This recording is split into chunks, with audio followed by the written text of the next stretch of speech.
Good morning, everybody on the call. Just a little bit housekeeping quickly.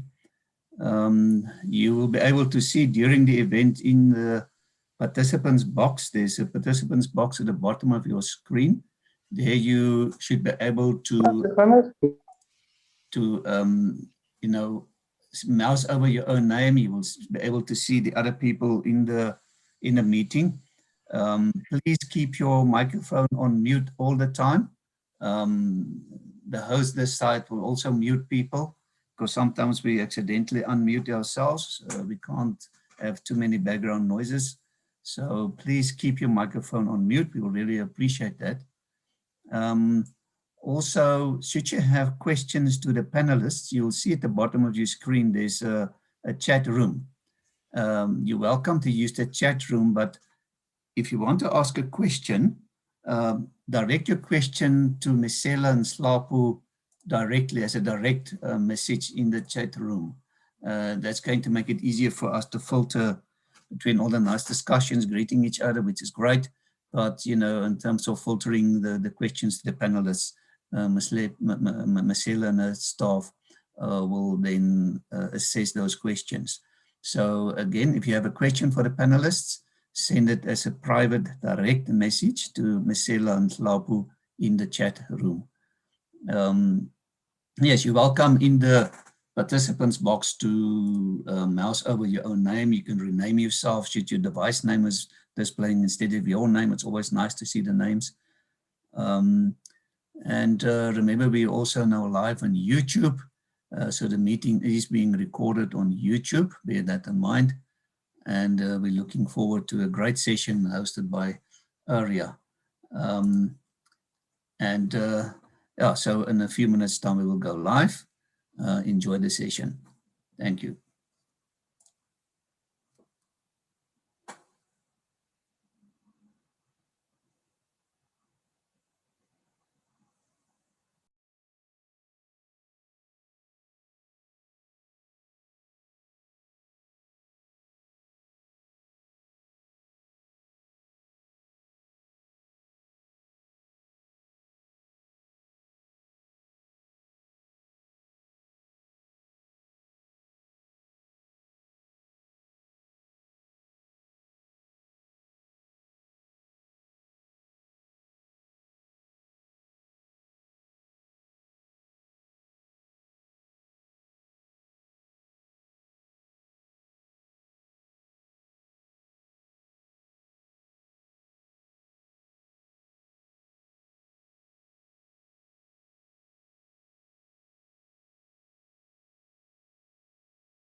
Good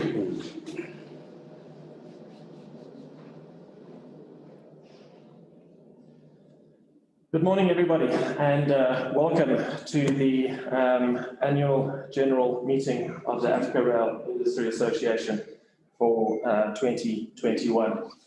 I would like to make special welcome of the Honourable Minister of Public Enterprises, Mr. Pravin Gordhan. I'd like to make special mention for the Directors General from the various ministries that are taking part in today's session. I would like to welcome Mahesh Fakir from the National Treasury, who is one of our speakers today. Mr. Howard Rosen from the Luxembourg Rail Protocol, who is one of our speakers today. I would like to, who are on board so far, who have joined us so far. I would like to welcome the members of the press who are also participating.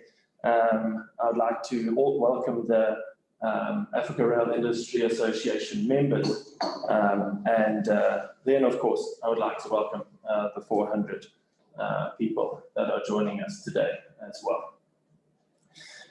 We have a really exciting agenda ahead of us, and I think we're all really looking forward to hearing what our speakers have to say about the revitalization of our rail sector.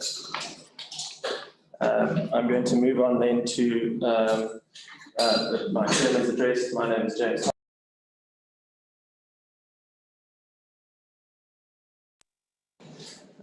My name is James Holly, and I am the chairperson of the non-executive chairperson of the Africa Rail Industry Association. Yeah. This AGM comes at a very difficult time for the rail industry in South Africa. Our industry exists because trains move freight and trains move people. Freight volumes are declining.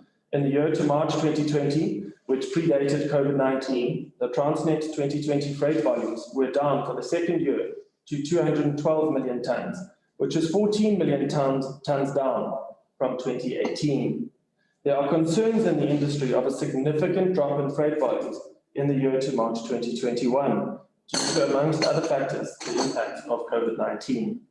Passenger volumes have declined significantly.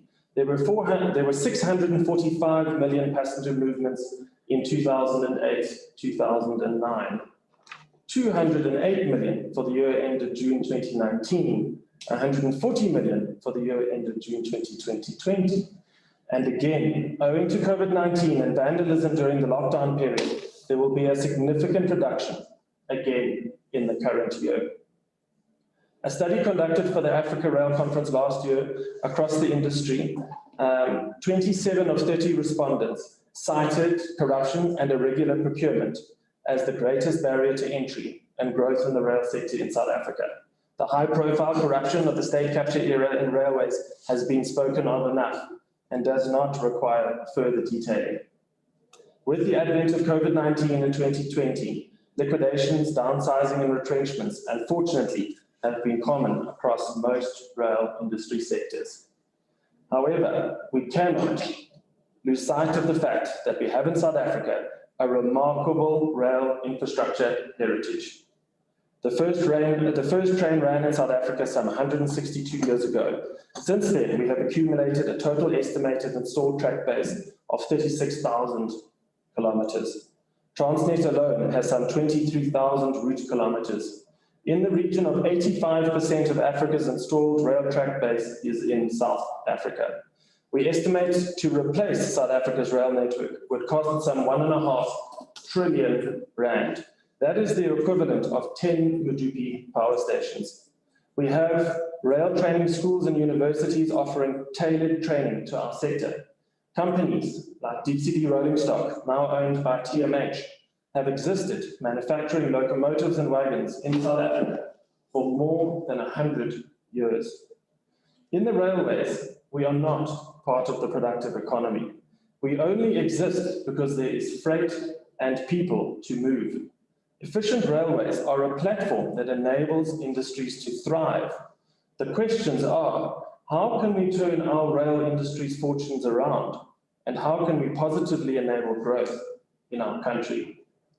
On the 15th of October 2020, President Ramaphosa announced in the Economic Reconstruction and Recovery Plan a number of key structural reforms to revitalize the South African economy due to the effects of the COVID-19 pandemic. Key reforms for the rail sector were announced, including third-party access to main lines and the establishment of a rail economic regulator. The targeted date for implementation was both set at the time at 6 to 12 months. This followed the release of the draft white paper International Rail Policy in 2017 and the release of the Economic Regulation of Transport Bill in 2020, which both proposed or supported similar reform. As we will hear from Mahesh Fakir later, Operation Vulindlela has identified the structural reforms announced for the rail sector as priority projects from the Economic Reconstruction and Recovery Plan for implementation. This potential rail structural reform represents for South Africa, the potential this rail structural reform presents for South Africa is immense and exciting. At ARIA, we believe it is a time when we need to take a moment and say to government that we as industry are behind you and we support you in what you are trying to achieve. At ARIA, we have initiated a study into the practical implementation of third-party access to the core rail network in South Africa. The objective of the study is to ensure we play our part as private industry in achieving the successful and timely implementation of this structural reform. For the study, we have pulled in a cross-spectrum of industry participants, including large freight movers, major banks, large law firms, rolling stock manufacturers, and infrastructure consultants, both local and domestic, amongst others. We've also requested those companies and businesses and industry that support this initiative to formally endorse government's policy. To date, we have received the support of 70 major freight movers, industry bodies, and rail industry stakeholders. The initial feedback from our study has been encouraging. The rail freight volumes that could be brought to rail and the corresponding access fees generated as a consequence are significant. And at present, our advice is that no additional regulation or legislation is required for implementation. Importantly, this reform requires zero privatization, as Transnet and PRASA remain the owners of the track infrastructure and remain operators, as they are today, and it requires zero contribution from the fiscus. The impact would be tens of billions of rands of investment into South Africa in rolling stock alone. Ultimately, more rail volumes and a bigger pie. So while 2020 may have brought some of the darkest days in the long history of our industry, the horizon may just never have been brighter. Neil Hill, MD of Ford Motor Company, South Africa, said this when Ford announced the 15.9 billion rand expansion of their Silverton plant, with reference to Ford's ambition to have a high-capacity rail corridor between Pretoria and Kuchen. This corridor is an extremely serious ask from us, the government, to significantly improve logistics in South Africa. Having to rely so heavily on road infrastructure to move vehicles is just inefficient. It means we are actually not world-class when we are competing with other countries. That expansion will result in 10,000 jobs. The question we should all ask is how much more investment and how many more jobs could be unlocked by growing our economy through growing our rail capacity. It is in this context that we felt it was the right time to rebrand the old Railroad Association. The previous name was confusing, and the impression being that we were a road and a rail industry body. The board also felt it was a time for organizational renewal under the energetic, capable, and driven leadership of Masela Nhlapho. And so the Africa Rail Industry Association was born. The same association, but now with a renewed focus on the revitalization of rail in Africa. I would like to encourage those who have still not to take up membership and to take part in this journey with the association. Thank you. I would like to now hand over to our colleague on the board, Luther Makobe, who will introduce the Honourable Minister, Pravin Gordhan. Thank you, James. Welcome again, Mr. Pravin Goran. Background around about Mr. Pravin Goran. Pravin Goran is an activist at heart. His involvement in the anti-apartheid struggle goes back to the 1970s and 1980s, when he was an organizer in the student movement and a prominent leader in the civic structures. After qualifying as a pharmacist in 1974, he worked at the Durban King Edward Hospital until 1981, when he was expelled by the hospital administration for his involvement in the resistance politics. He spent 4 years underground in the 1980s. He became intricately involved in the South African Communist Party and African National Congress. He played a pivotal role in South African transition as an ANC participant in the multi-party talks at the Conventional for the Democratic South Africa and a co-chairperson of the Transitional Executive Council. He chaired the Constitutional Committee, which had oversight over the implementation of a new constitution that was adopted by the Parliament in May 1996. He continued to serve actively as an ANC MP until 1998, where he joined SARS as a deputy commissioner. He was appointed as a commissioner in November 1999. It was during the next decade that SARS was built into a formidable tax and custom administration that was recognized worldwide for its effort in enabling South African government to collect the fiscal resources it needed for the development programs. In May 2009, in the midst of the global crisis and worldwide recession, he was appointed as a Minister of Finance and had the difficult task of navigate the democratic economy out of the turbulence towards fiscal stability and a new growth path. In 2014, he was appointed as Minister of Cooperative Governance and Transitional Affairs, only to be reappointed to the finance portfolio in December 2015. He remained the Minister of Finance until he was inexplicably recalled at around midnight on the 30th March 2017. He returned to the legislature as a member of parliament and became part of the Portfolio Committee on Public Enterprises. He continues to serve as a member of the National Executive Committee of the African National Congress, having been elected as an NEC member in December 2012. In February 2018, he was appointed as Minister of Public Enterprises by the President Cyril Ramaphosa. Mr. Pravin Goran, we want to welcome you to our annual general meeting.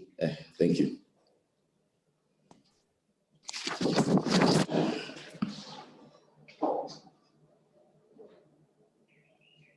May I proceed, Chairperson?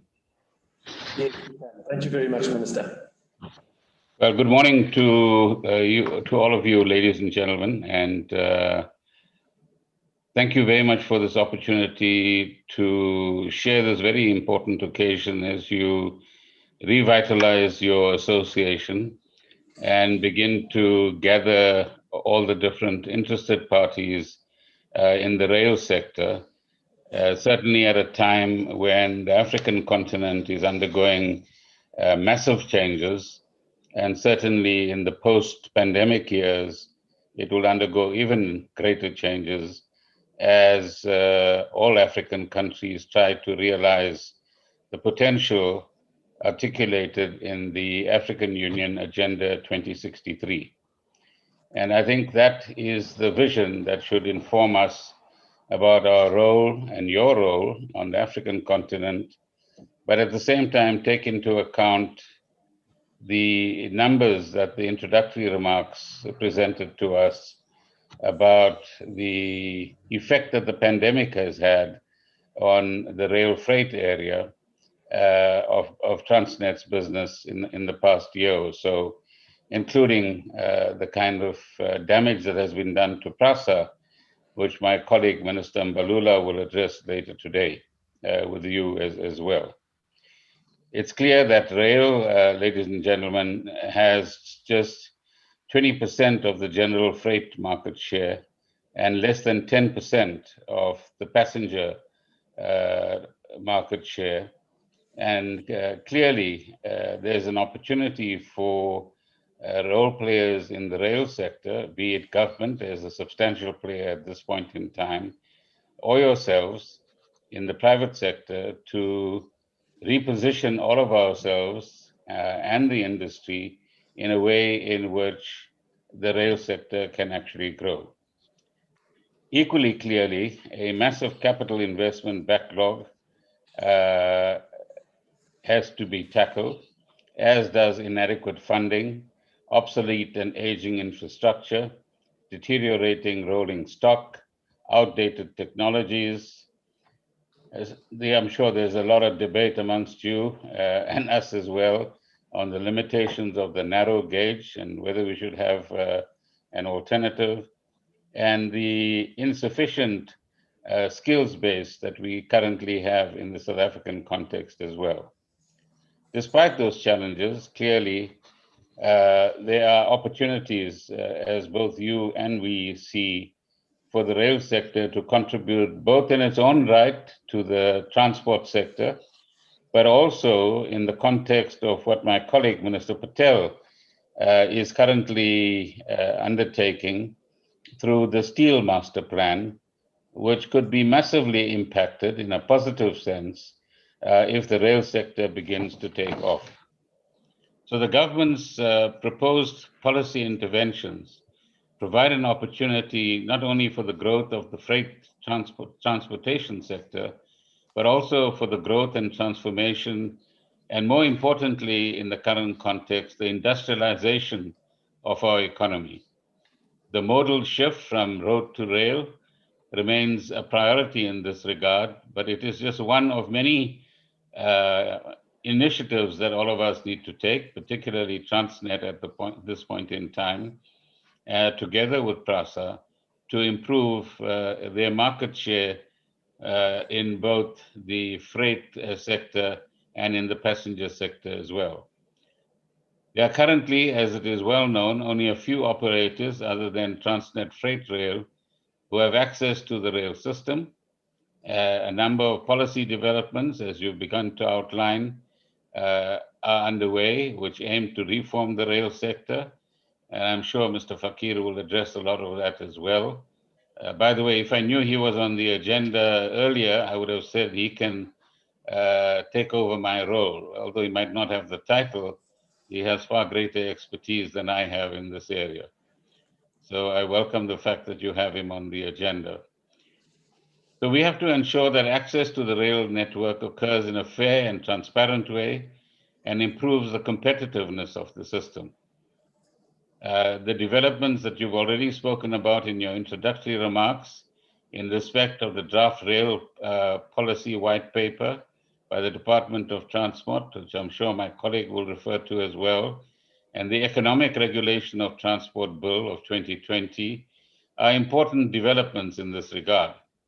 These have been further highlighted in the government's Economic Reconstruction and Recovery Plan, which recognizes the need for accelerated infrastructure investment, and rail clearly is one of them, and the need for greater private sector participation in the economy more generally, and certainly in partnership with the state, and in this instance, in the rail sector specifically. Transnet will be responding to the ERT bill as it is known, and it seeks to create a much improved and integrated system of economic regulation of transport of passengers and goods through ports, air, road, or rail. And as you know, the bill proposes the establishment of appropriate institutional arrangements and procedures to support the consistent economic regulation of transport facilities and services. As the Department of Public Enterprises, our role is to ready the state-owned companies reporting to the department to align themselves to this new legislation. The bill has a particularly significant impact on Transnet, including how the regulatory function will be administered in respect of both ports and rail. In the case of ports, amendments are anticipated to the current regulatory environment under the National Ports Act, given the ERC bill. Significant changes are proposed for the rail sector, which has never been economically regulated, except under the provisions of the Competition Act. It should be pointed out that the provisions in respect of safety in terms of the National Railway Safety Regulator Act are likely to remain unchanged. One of the anticipated changes proposed in the new bill is the allowance or in the provision for the broader third-party access to the rail network by other operators. This is a complex process, clearly, and I'm sure that you have started debates amongst yourselves in this regard. But this is an opportunity, ladies and gentlemen, to start debating how we anticipate the bill and what does it mean to actually open access to the rail infrastructure so that we begin to find points of convergence amongst ourselves long before the bill becomes a piece of accepted legislation. Transnet's largest operating division, Transnet Freight Rail, will need to create a properly defined institutional response to this requirement as part of its responsibility. And providing access to infrastructure will require a clearly defined tariff management function to control access and manage operations and ensure effective maintenance. It will also require that costs are properly shared through the creation of an infrastructure manager and train operations function. And this is often referred to as the accounting separation. This function would need to be undertaken by both Transnet and PRASA's network of services. Clear rules by both these entities would need to be established to determine, if you like, access fees to be charged to the different operators for access to different parts of the railway network. Railway infrastructure is a shared use asset, and density of use, as you know, is an important concept and imperative, if you like, in network cost allocation. The rail network is required to provide broad geographic access to customers, some in relatively far-flung areas, and others obviously in more dense areas. The allocation of operating and maintenance costs to the network must also be taken into account. The implication is that access fees need to be designed to address the economic challenges of appropriately allocating costs to heavily used as well as lightly used parts of the network in a way that operators pay for the benefit of having a full national railway network available to them. In addition, government is clear that access fees must properly reflect the full cost of sustaining and appropriately expanding the railway network. In other regulated entities such as ports, energy, telecoms, and pipelines, this is achieved through establishing a regulated asset-based model, which reflects the full infrastructure cost for each of these sectors. At present, the high incidence of crime on the rail network raises costs negatively and impacts on efficiency, constrains capacity, and reduces the availability of slots. A number of security initiatives are being implemented, and greater collaboration with law enforcement agencies and the government's security cluster, as well as the private sector, will be key in addressing these challenges and ensuring that the rail infrastructure is enabled to play its critical role in the economy. So what were the timeframes for some of these developments to take place and for their implementation?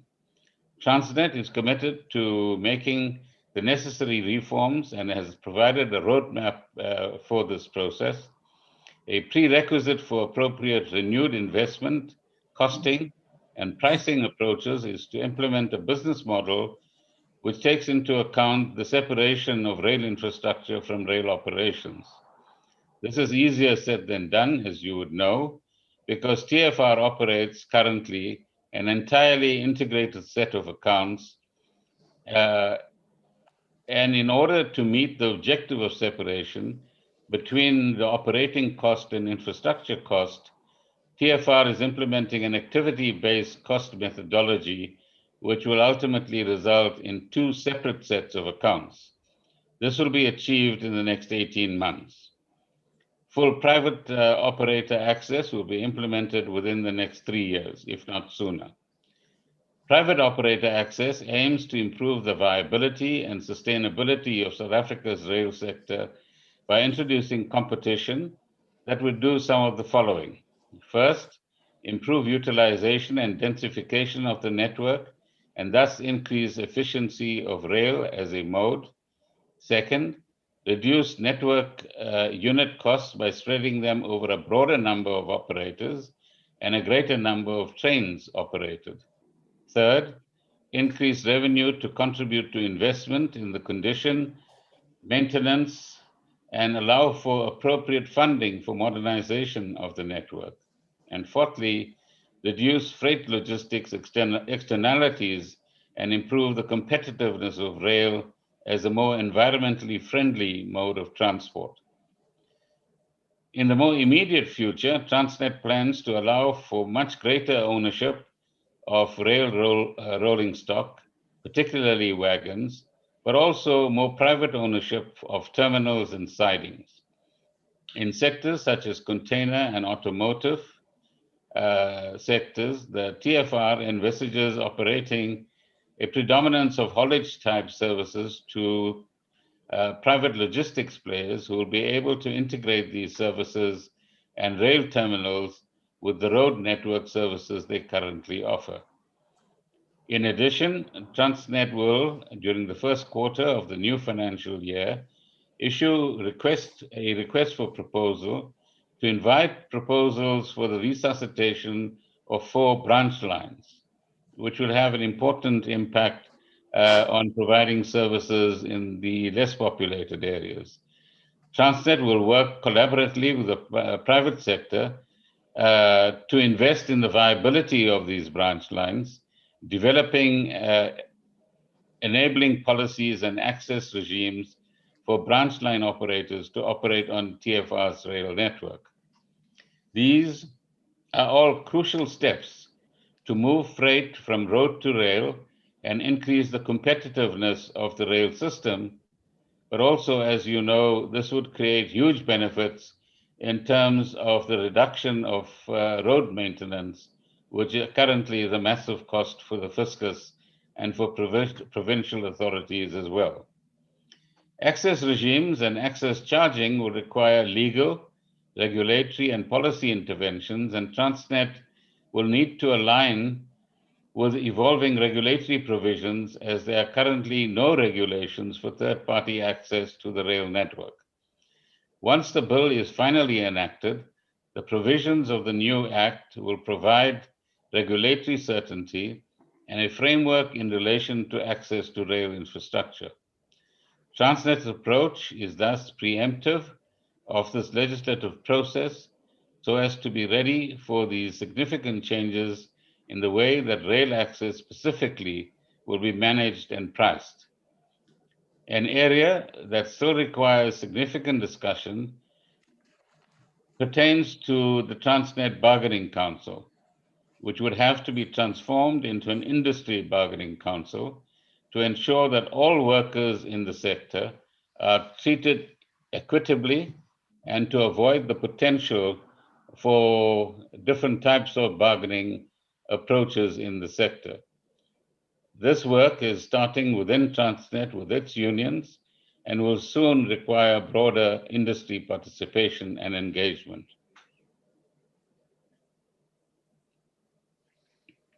As I pointed out at the beginning, a critical factor, certainly in the context of the importance that manufacturing and infrastructure investment plays in the economic reconstruction and recovery plan, catalyzing local manufacturing and industrialization is quite critical. And everything we are talking about and you are talking about will clearly, if it is speeded up, can make a massive contribution to the reconstruction and recovery plan. Rail and the associated manufacturing base have been at the heart of the industrialization of the South African economy. And it is our intent to use the combined resources of the rail-focused state-owned companies together with the private sector rail companies to once more play a leading role in this regard. Historically, the contribution has not only been in the products that we have produced, but also the base of skilled artisans, technicians, and engineers that originated from the rail sector and who went on to strengthen other sectors in our manufacturing economy. And this whole contribution needs to be vitalized and indeed urgently developed to a new level. This task will require collaboration and the abandonment of the traditional silos that have built up over the years. Our role as a manufacturing and industrial catalyst is not limited to South Africa alone. We need to embrace the mandate that was afforded us through the African Union Declaration of 2015, in which South Africa was identified as the hub for rolling stock manufacturing on the continent. This mandate requires of South Africa to play a role in the development and realization of a continental-wide skills base and supply chain to the benefit of all African countries and the African population. We have a proven track record, as was said in your introductory remarks, in the design, development, and manufacture of wagons and coaches in many different configurations. We have assembled and built modern locomotives here in South Africa together with a number of key international partners. We have invested in research and development, which has resulted in the capability to design and produce many of the key locomotive subsystems, as we have successfully demonstrated in the locally conceived and built Trans-Africa locomotive. We now need to take that capability into the continent. A continental supply chain will emerge from close collaboration in the African Union and government-to-government agreements on critical rail infrastructure projects that will open the economic potential of Africa. And ladies and gentlemen, I bet that South Africa has a role to play not only on the African continent, but well beyond the African continent in other subcontinents and continents as well. To support this vision, we have initiated a sector-based study together with the Department of Trade, Industry and Competition to establish the current baseline of local rolling stock production capabilities. This will be a comprehensive survey from which we will be able to verify the current manufacturing baseline. It will also provide us with an opportunity to review and evaluate the localization efforts to date, with the intention of directing investment and critical resources on a sustainable basis. We may need to rationalize the manufacturing base to ensure that there is sufficient scale for commercially viable manufacturing enterprises between the state and the private sector, and to create opportunities in the value chain for the emergence of rail manufacturing companies on the continent. We have to imagine our industry as a continental industry with capability to meet its demand and maintenance, repair, and overhaul requirements. And it is in this context that I can't overemphasize the role of innovation. We are entering a period and an era in the global economy where if South Africa wants to play a cutting-edge role, then its innovation capabilities have to be massively improved. And as you say, and you know your constituency better than I do at this point in time, that we have within South Africa the innovation capabilities that this sector actually requires. The question is, can we get sufficient collaboration amongst yourselves and with the state and state entities in order to be world-class in our innovation, to start producing products which are appropriate to South African and African conditions, and in a manner in which Black business and women-owned businesses are given opportunities that traditionally haven't been given to them over decades. And in this way, your sector can play a massive role in the coming years and in the short term in contributing to boosting growth and overcoming the ill effects of the pandemic. So in conclusion, ladies and gentlemen, the future growth and sustainability of South Africa's rail industry depends on collaboration with the private sector and customers to improve overall rail system effectiveness, particularly in the areas of innovation, as I've just mentioned, digital systems, new technologies, logistics capability, investment funding, and new business models. Transnet and its various divisions are committed to rail sector reform and competitiveness. The process has been initiated and the work has begun. We look forward to further engagements with stakeholders such as yourselves as we grow and strengthen this vital sector of our economy. Once again, thank you very much for this opportunity to share the few thoughts with you.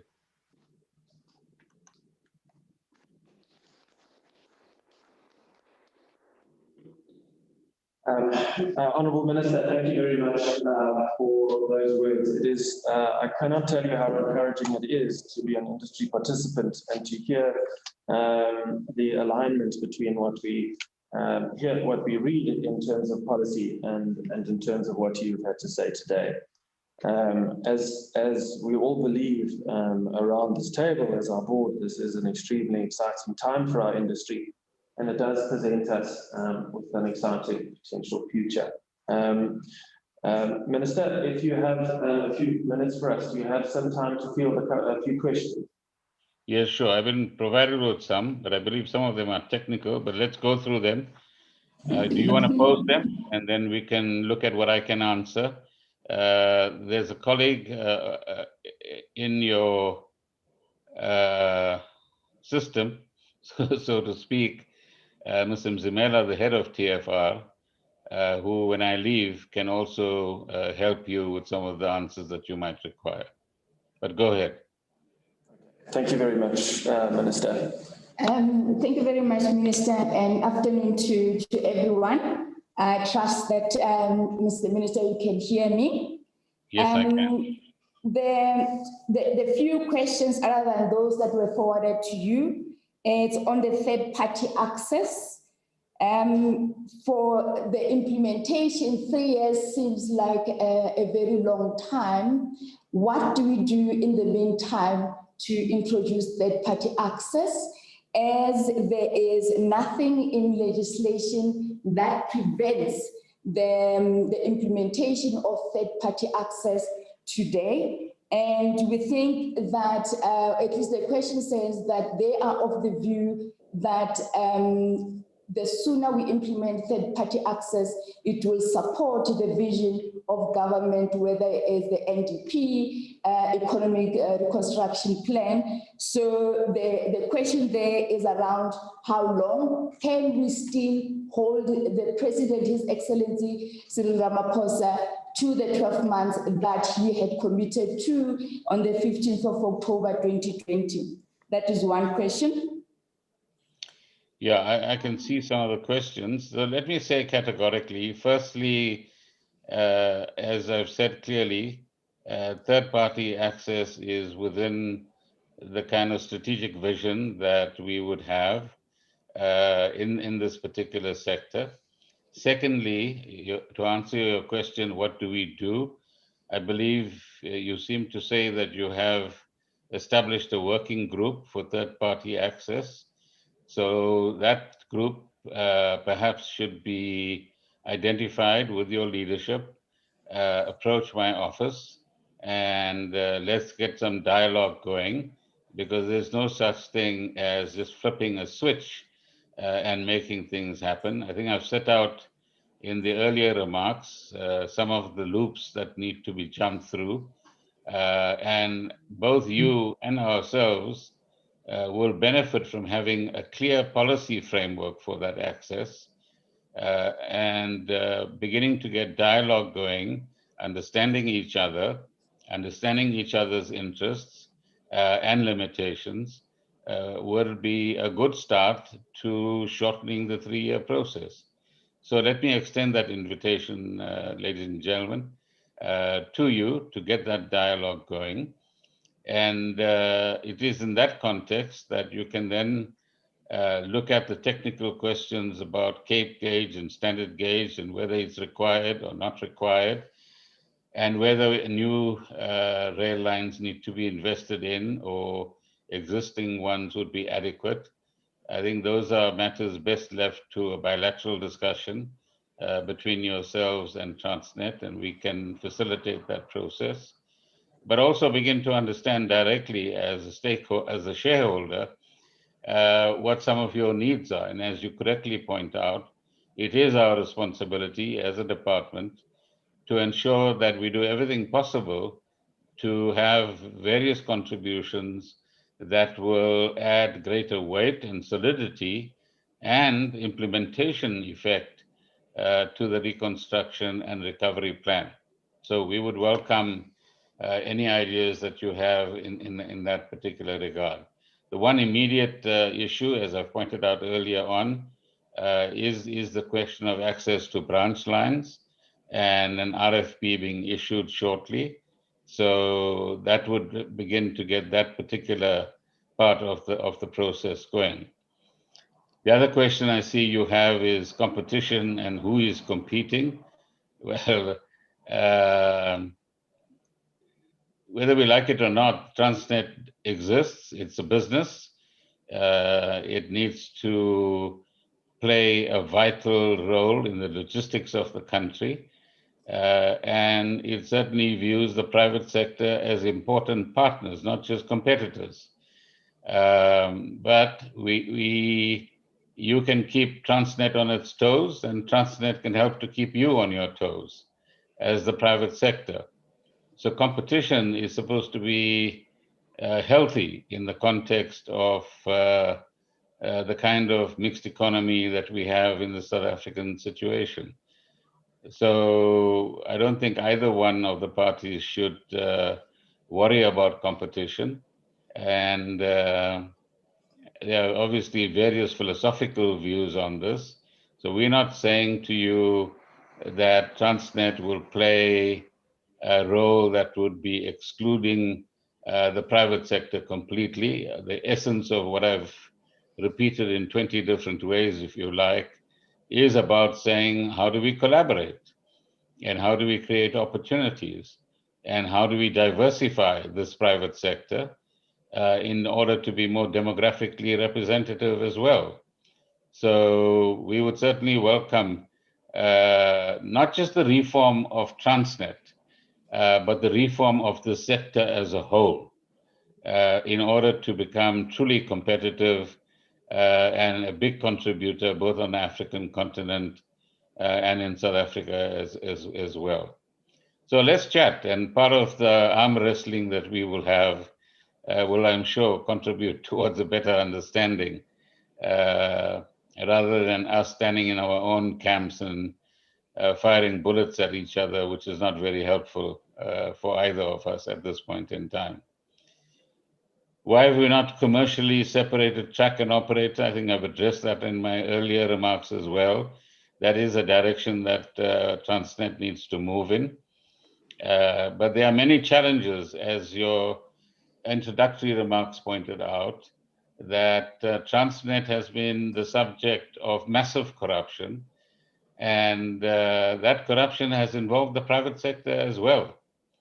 So you've had players within Transnet, some of whom are currently appearing at the Zondo Commission and lying through their teeth about their role in malfeasance at Transnet, including the so-called 1064 locomotive deal. But the other side of the locomotive deal were corrupt business people. Where they came from and who was involved, I think that's public knowledge.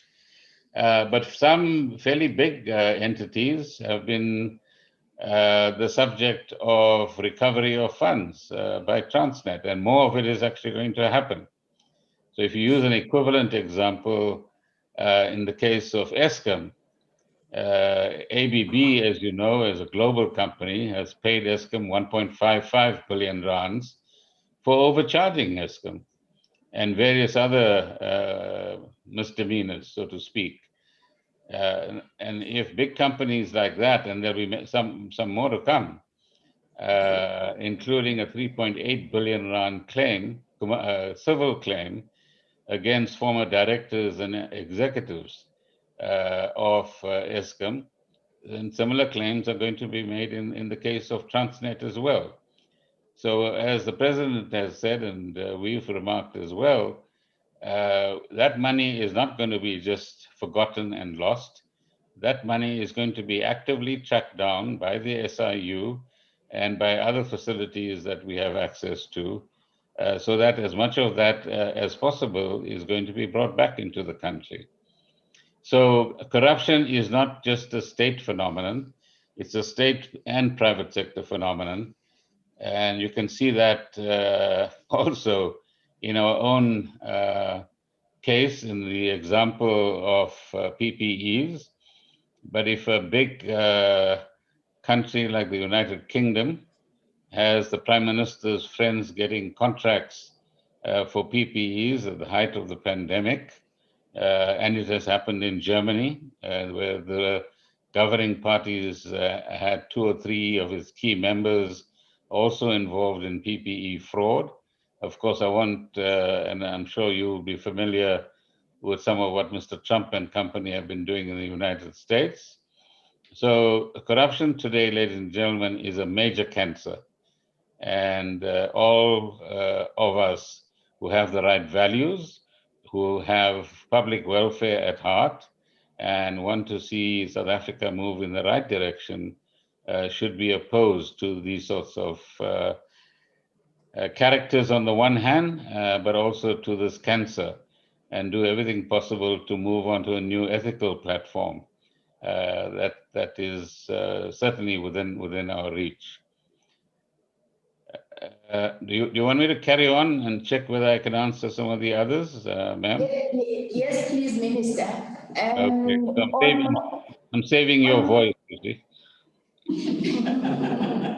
On the issue of 1064, I suppose when we engage directly through your office, those are some of the engagements that we need to have. The suspension or the possible cancellation of the contract will have significant impact on the investment one that came through foreign investors. We have quite a few companies that have stock in place, and they're waiting for some of the contractors to collect. There's no money being paid. There have been retrenchments. And we also think that perhaps when a decision has been made around 1064, the impact on industry will be looked at. So those are some of the issues that has been raised. And in terms of But let me just respond to that. I think none of the business people that are in your amongst your participants today, this 200 odd, would allow for their businesses to part with something like 15 or more billion rands just as a bonus to corrupt people, as has been the case in the 1064 deal. Nobody with any good business sense, let alone the good moral sense, would allow that to happen. So while I understand, and perhaps need to understand a lot better, the impact on other role players, please understand that this is a titanic fight between at least 2 companies involved in this, and because the other 2 have been reasonably cooperative, as I understand it.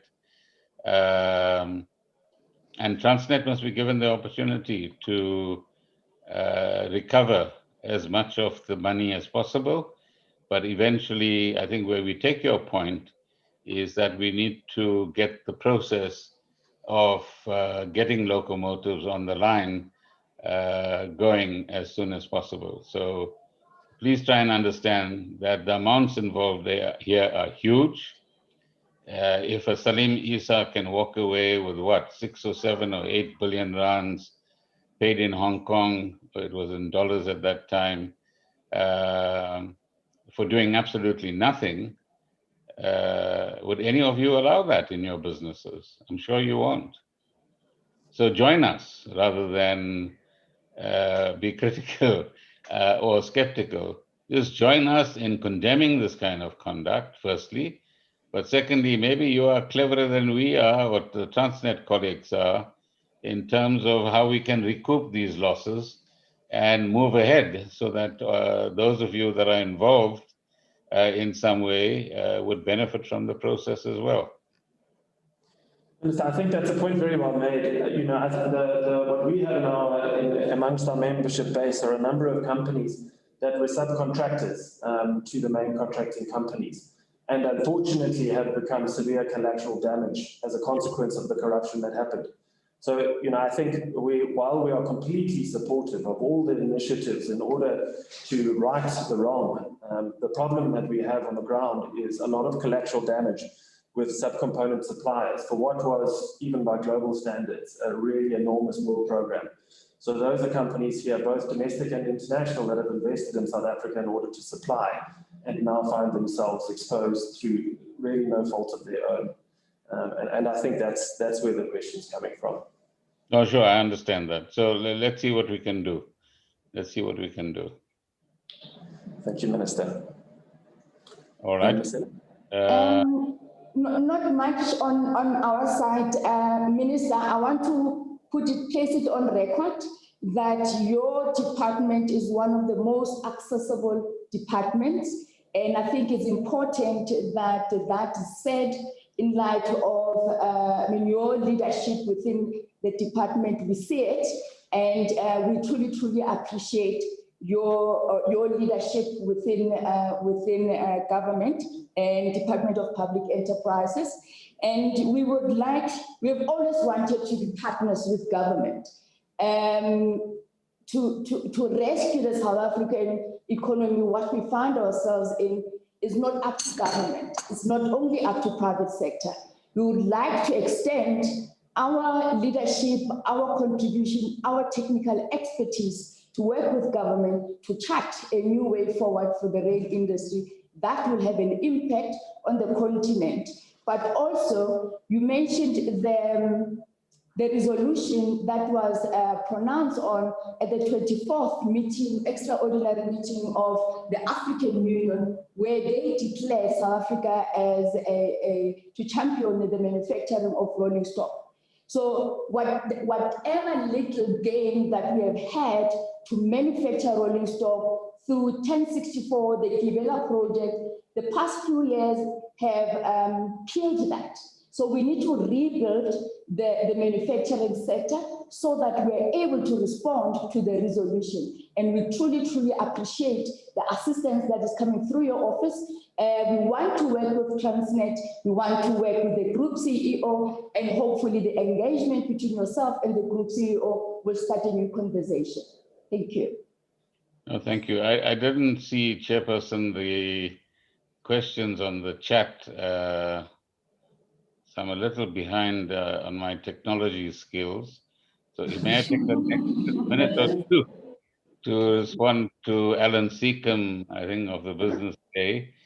Will third parties be expected to pay for repairs and replacement of infrastructure after theft, etc.? I think I've stated, Alan, that this is a problem that we have.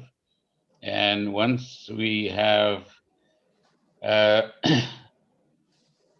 somebody's got to pay for the costs as we go forward.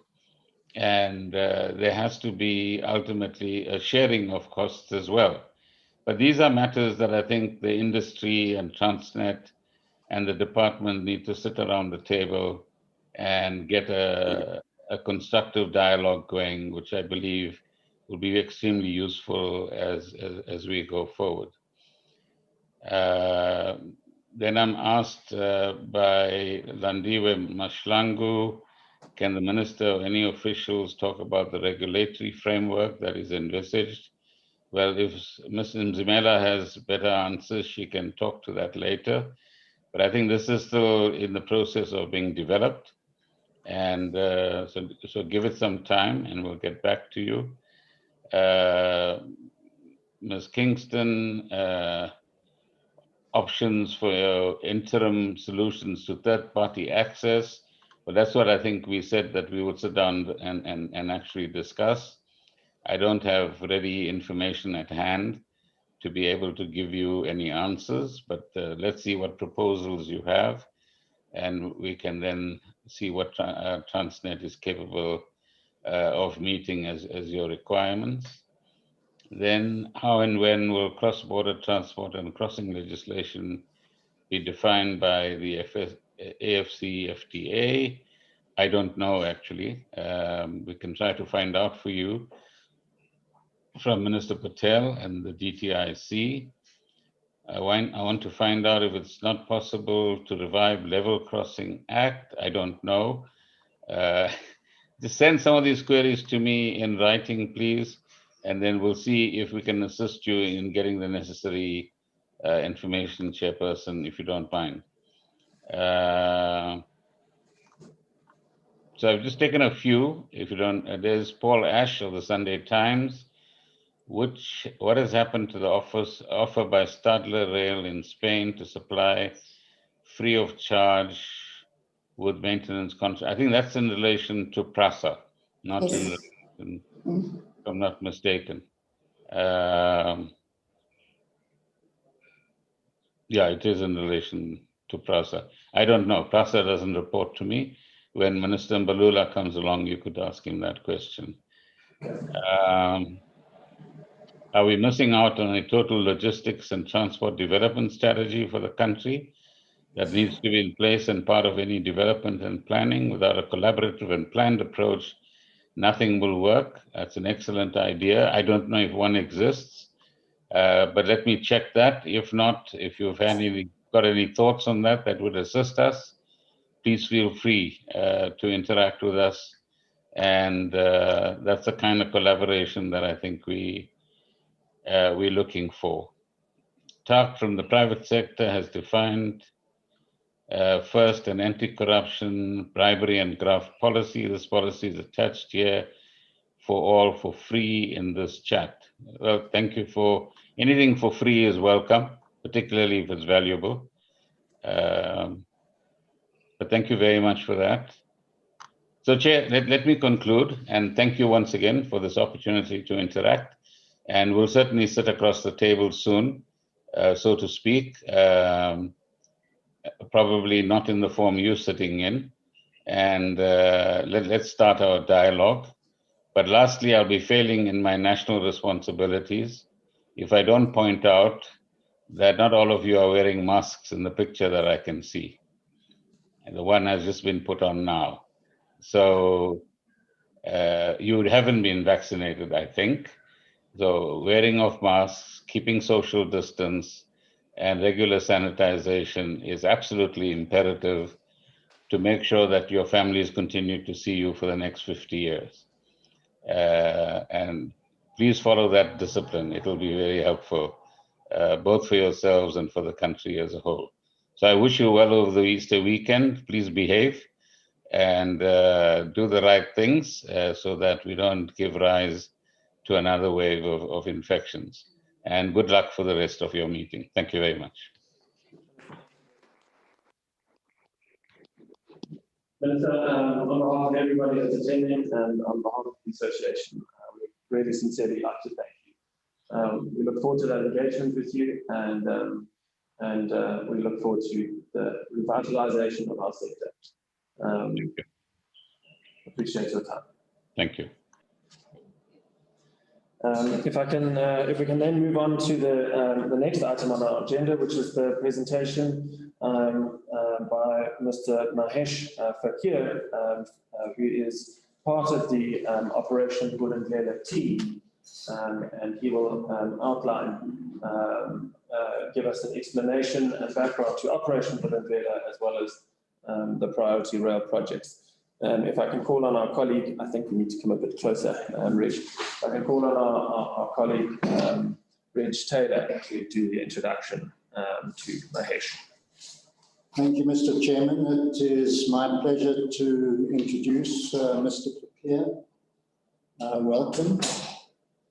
Mr. Fakir served as the CEO of the Ports Regulator over 6 years. He managed the development of the first and second multi-year port tariff methodologies, the tariff strategy application over a 10-year period, which establishes pricing reform towards cost-reflective tariffs, the port sector review, many port performance and price benchmarking studies, compliance reviews, as well as a new asset valuation methodology that assists in legitimately reducing port prices in South Africa, lowering the cost of doing business internationally for SA companies, as well as the cost of living for all South Africans.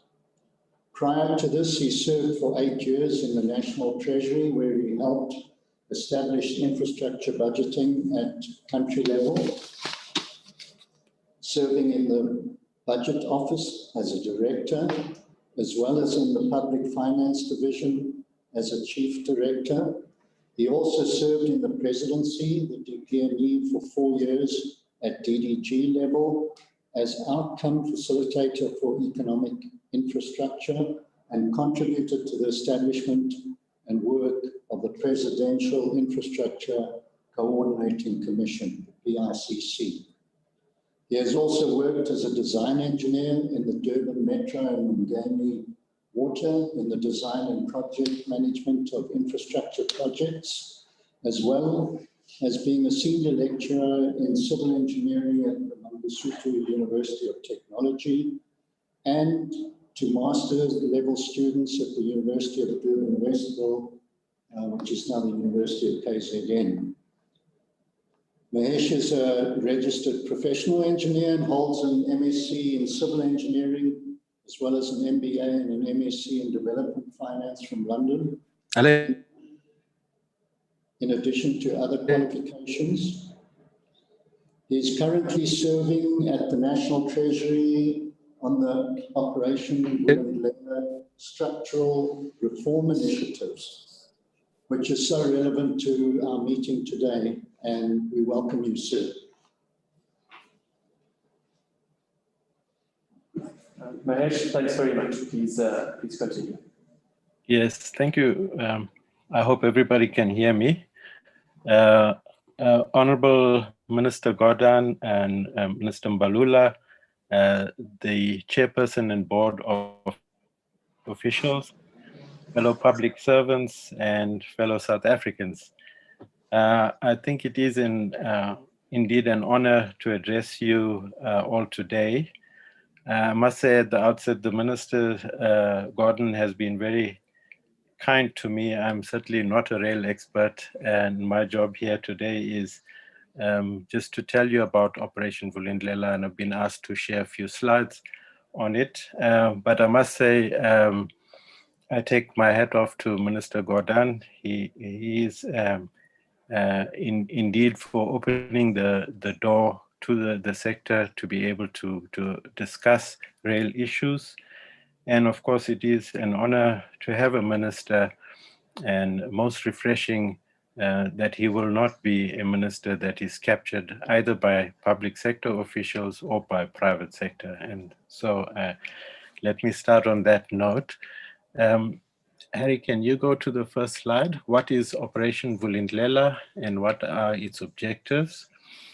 Operation Vulindlela is a delivery unit approach to support the cabinet and the president to accelerate the implementation of priority structural reforms.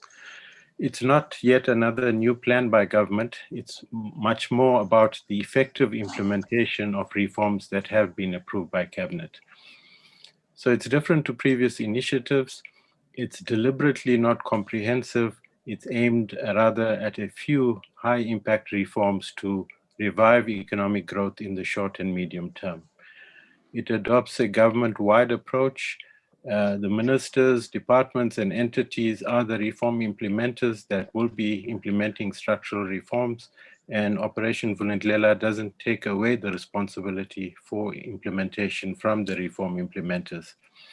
So there's a dedicated Vulindlela unit which draws on additional expertise from the public and private sectors as required, which monitors progress, escalates challenges, and provides support to fast-track implementation.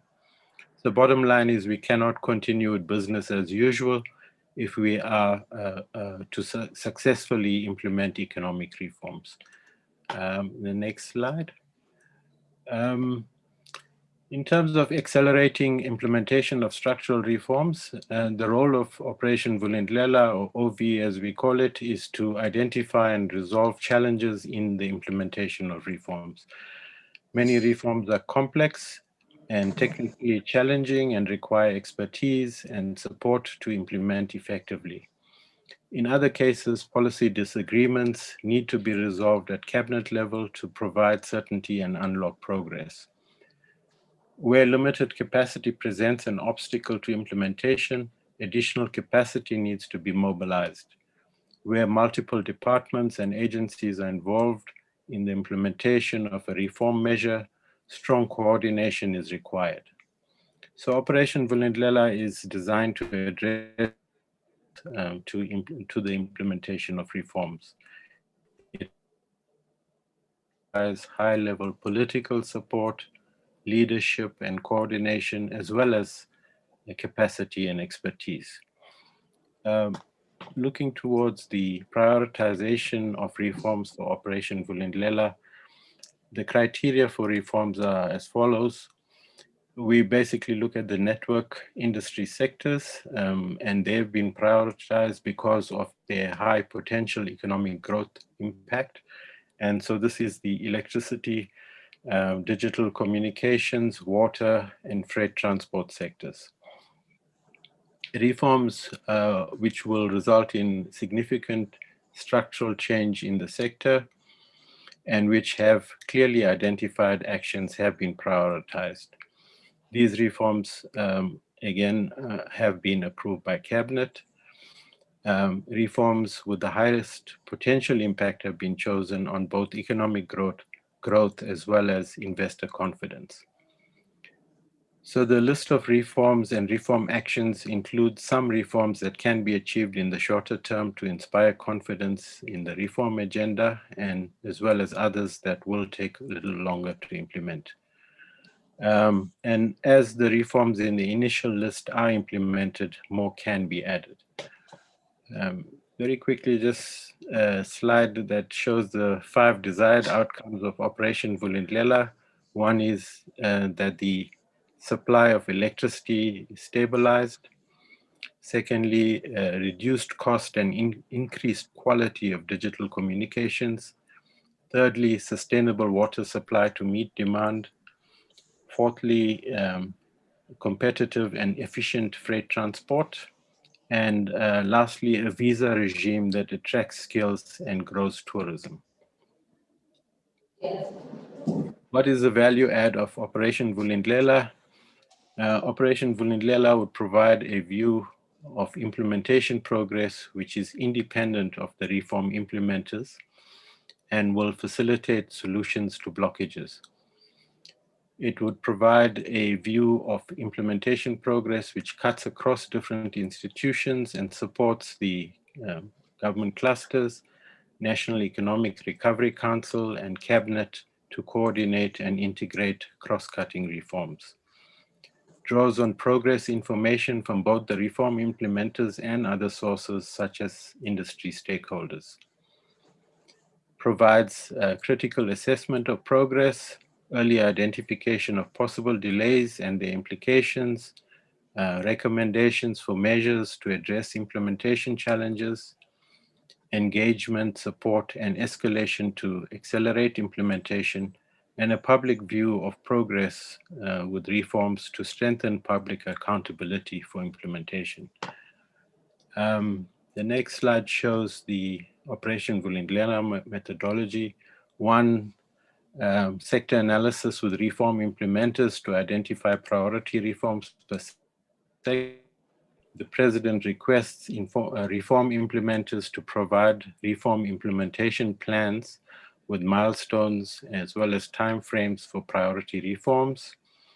3, where required, Operation Vulindlela assists with the development of cross-cutting reform implementation plans.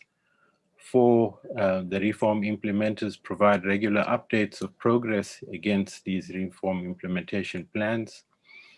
5, Operation Vulindlela analyzes progress updates, obtains information from other sources, and engages with reform implementers and provides support or escalates where necessary. Vulindlela regularly presents progress reports independent of the reform implementers with recommendations to cluster, cabinet committee, National Economic Recovery Council, as well as the president. And lastly, there are periodic stock takes between the president and the reform implementers in each sector. And I think the process, then learnings are acquired, and feedback in terms of information that's required to refine implementation plans, refine milestones, and address priorities. Just very quickly, the role of Operation Vulindlela in the delivery of reforms. Engagements, escalations, and support that are spoken about would be focused on reforms where progress is lacking, and in each sector, Operation Vulindlela will continuously assess the status quo with implementation of all the prioritized reforms. So firstly, if implementation is progressing well and under capable leadership and only involves a single department or entity, all we will do is monitor and report on progress.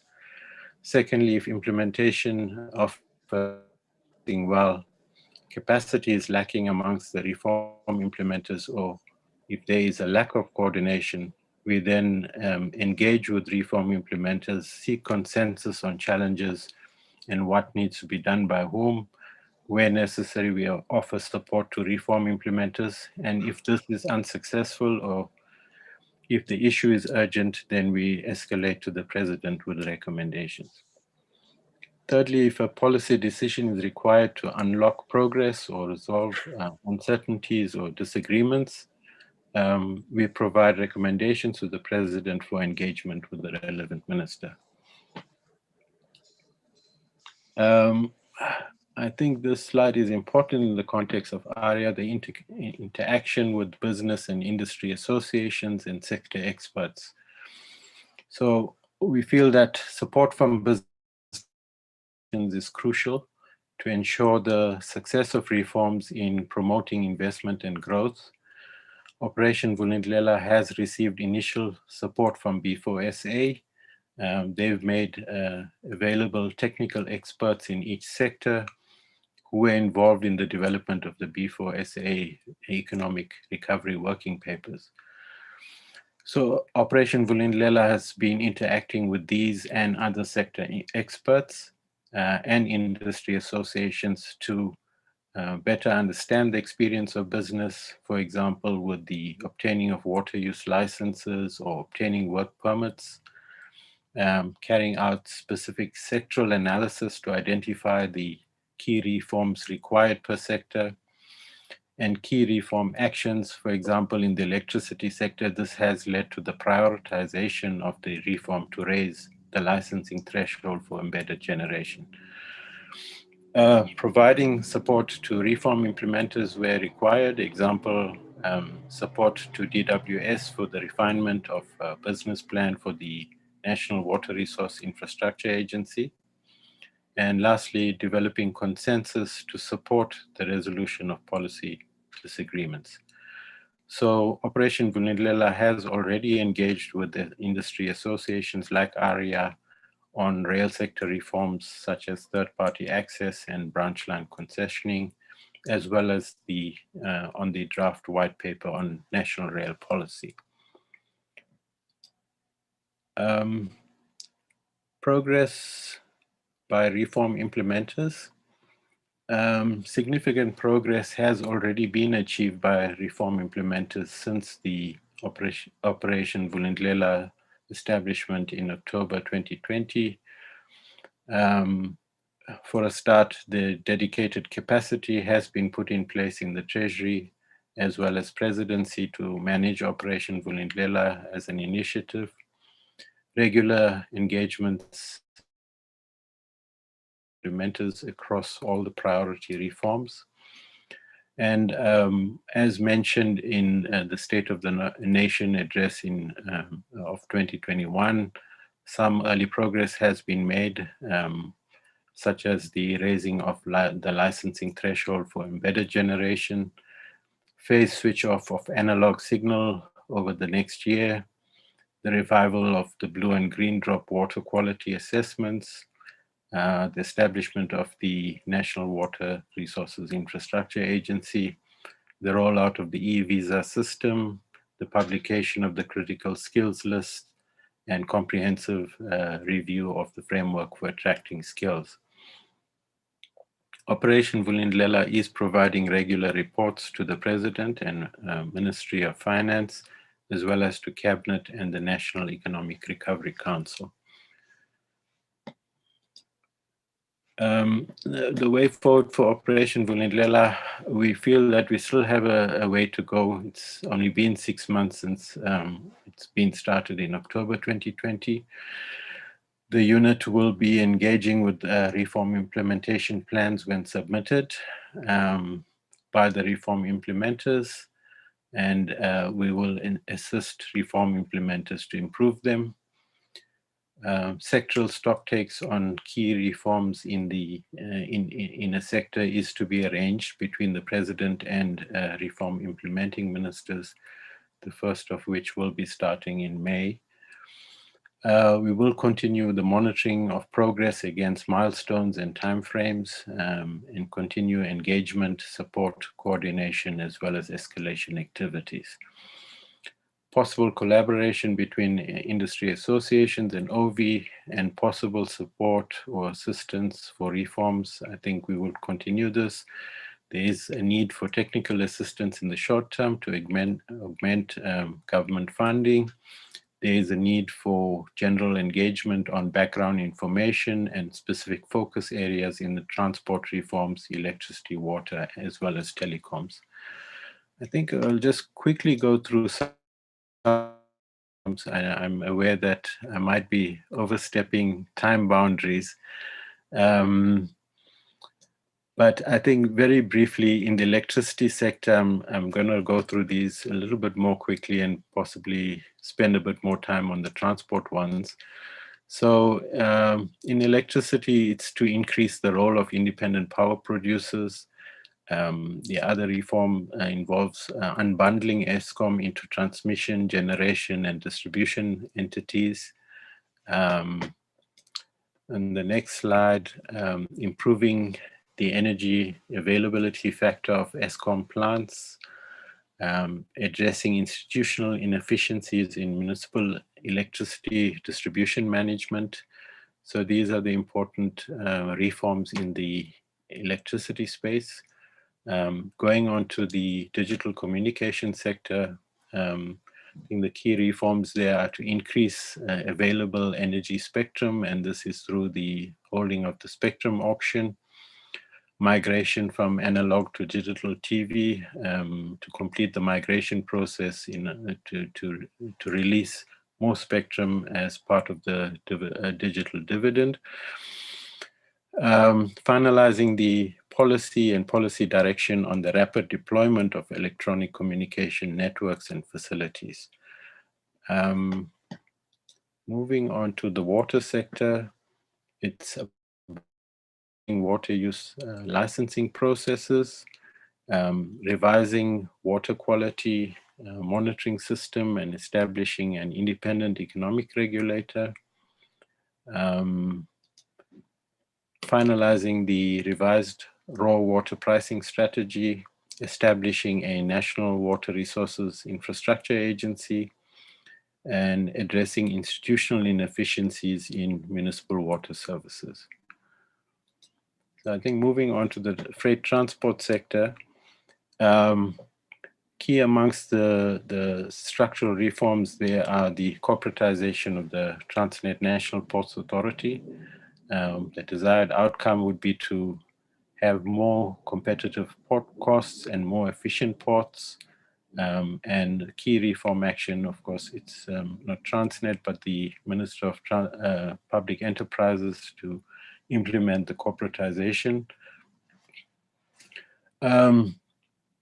Improving efficiencies in ports, and here this is the key reform action is to create operational improvements within TNPA and TPT as they currently stand.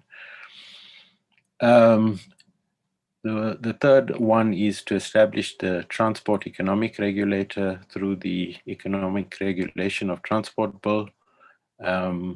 And here the reform action would be that the bill be passed in Parliament. It is already in Parliament. Developing detailed business plans for the regulator and establishing the regulator itself. Lastly, which I think everyone here is most interested in, is the implementation of a policy for third-party access to the freight rail lines and the concessioning of the branch lines. And the desired outcome is more efficient and competitive rail freight transport. Key actions in this regard is to finalize the white paper on national rail policy, achieve the commercial separation of TFR into operations and infrastructure, and implement third-party access on the main lines, as well as to concession branch lines. I think the Minister has spoken about some concessions to be issued early in the first quarter of the next financial year, which starts tomorrow. Lastly, on the visa regime, improving regulatory frameworks and processes for issuing work permits for scarce skills and for skilled immigration. This is an important area, as well as implementing e-visas to promote growth in tourism. So I think with this presentation, and hope to be able to answer some of your questions. Thank you very much. Mahesh, thank you very much for your presentation. We really appreciate it. And once again, I'd just like to make the comment that it is extremely encouraging to see the alignment of policy across the different elements of government, and from what we've read. A couple of questions. The first is on the branch line concessions. Under those branch line concessions, do you know if those branch line operators will be allowed to have access to the main lines to deliver the freight that they source on those branch lines to their ultimate destination?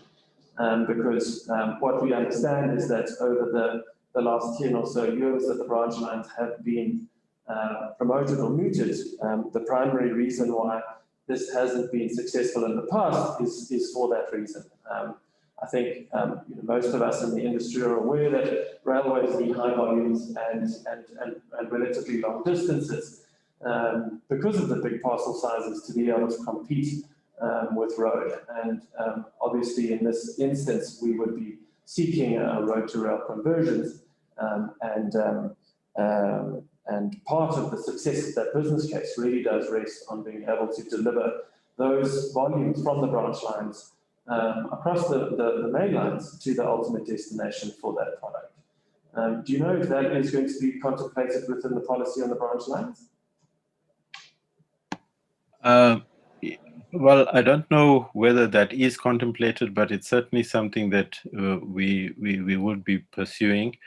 We have had meetings with TFR. We want to have more. I think the issue, as the minister had slots, and the pricing of slots, to some extent, we are told requires the accounting separation. But I'm reminded that there are private sector operators, whether it's luxury train services, etc., or others that are already using the main lines in some way. And so it would be interesting to see what the pricing, how the pricing has been done for those that are existing. And so, yeah, I think it's an important thing to get the pricing right, but it doesn't have to initially be perfect. And so we think that it is possible that some of the concessions from the branch lines can probably use main lines. We don't know what the other issues are related to that, but certainly we would like to investigate.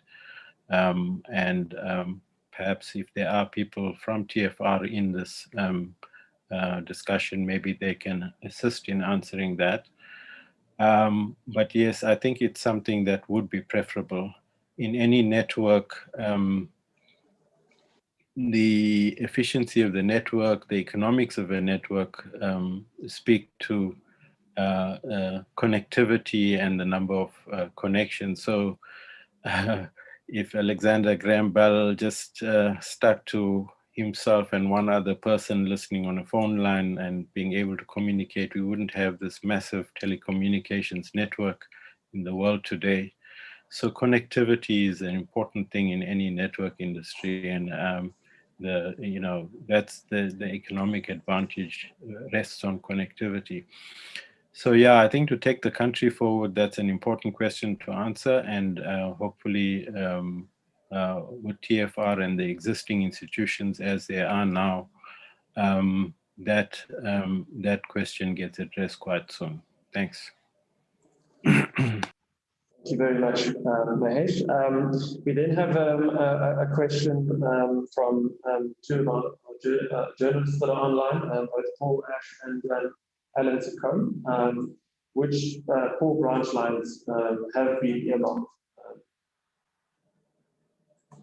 I don't know that. That has to be done by TFR. That question has to be answered by them. I'm not aware of which branch lines have been earmarked. Okay, thank you very much. Another question is, there's the study that ARIA is busy with into third-party access, the practical implementation of third-party access.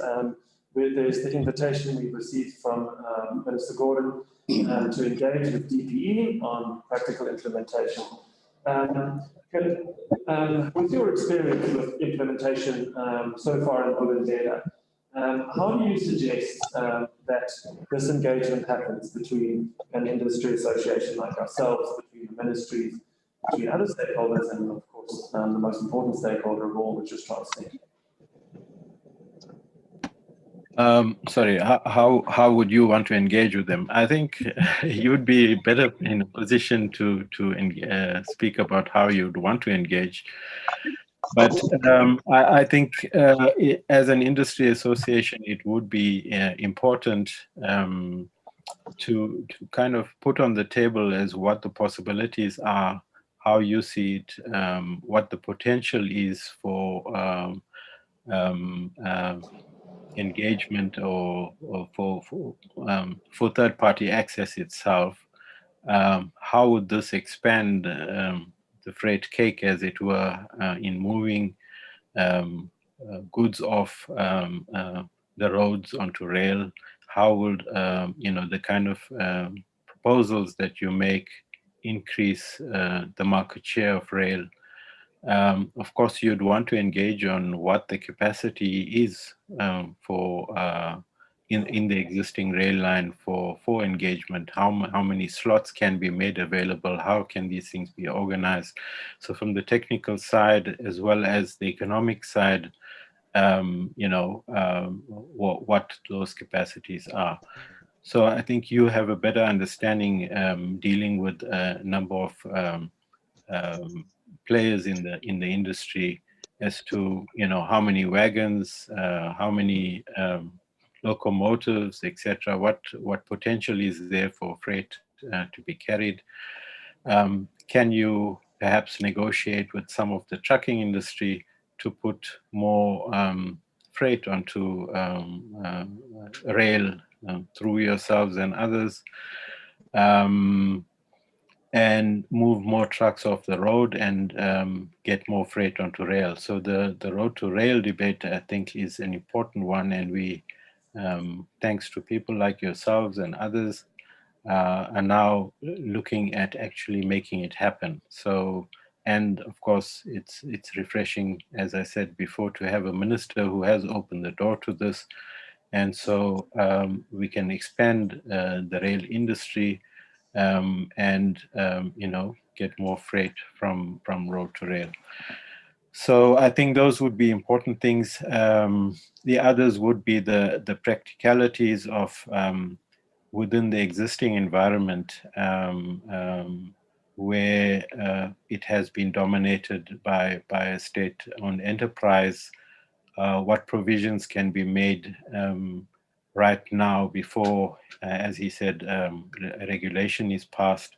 How can you contractually do this? And at the moment, there are people using the rail that are private sector. So obviously, it means that they can do it contractually, even in the absence of regulation or an entire white paper or anything being passed.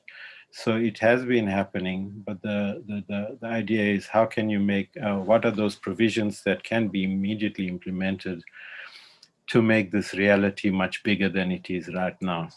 Thank you. I hope that helps. Yes, thank you very much, Mahesh. And I think, building on that, what we need to do is establish a common platform for communication between Vulindlela and the various stakeholders. I think the comment, and from the comments that we're receiving offline, is that while it's overwhelmingly positive that this reform is very much on the agenda and in development, I think the concerns mostly are regarding timelines and timelines for implementation.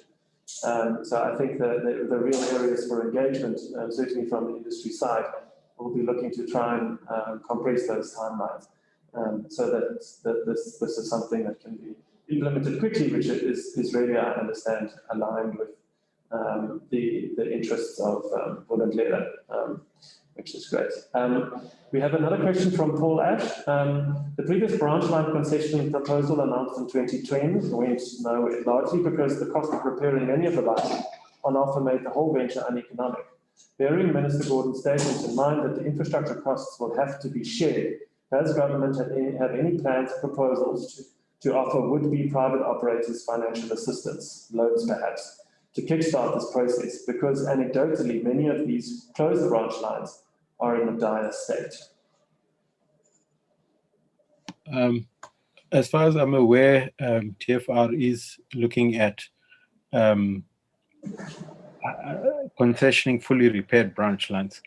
And I think they can correct me if I'm wrong on this, but the plan is that the concessionaire may not have to repair the branch line, and so that would reduce some of those costs and make them more viable as such from a freight movement point of view.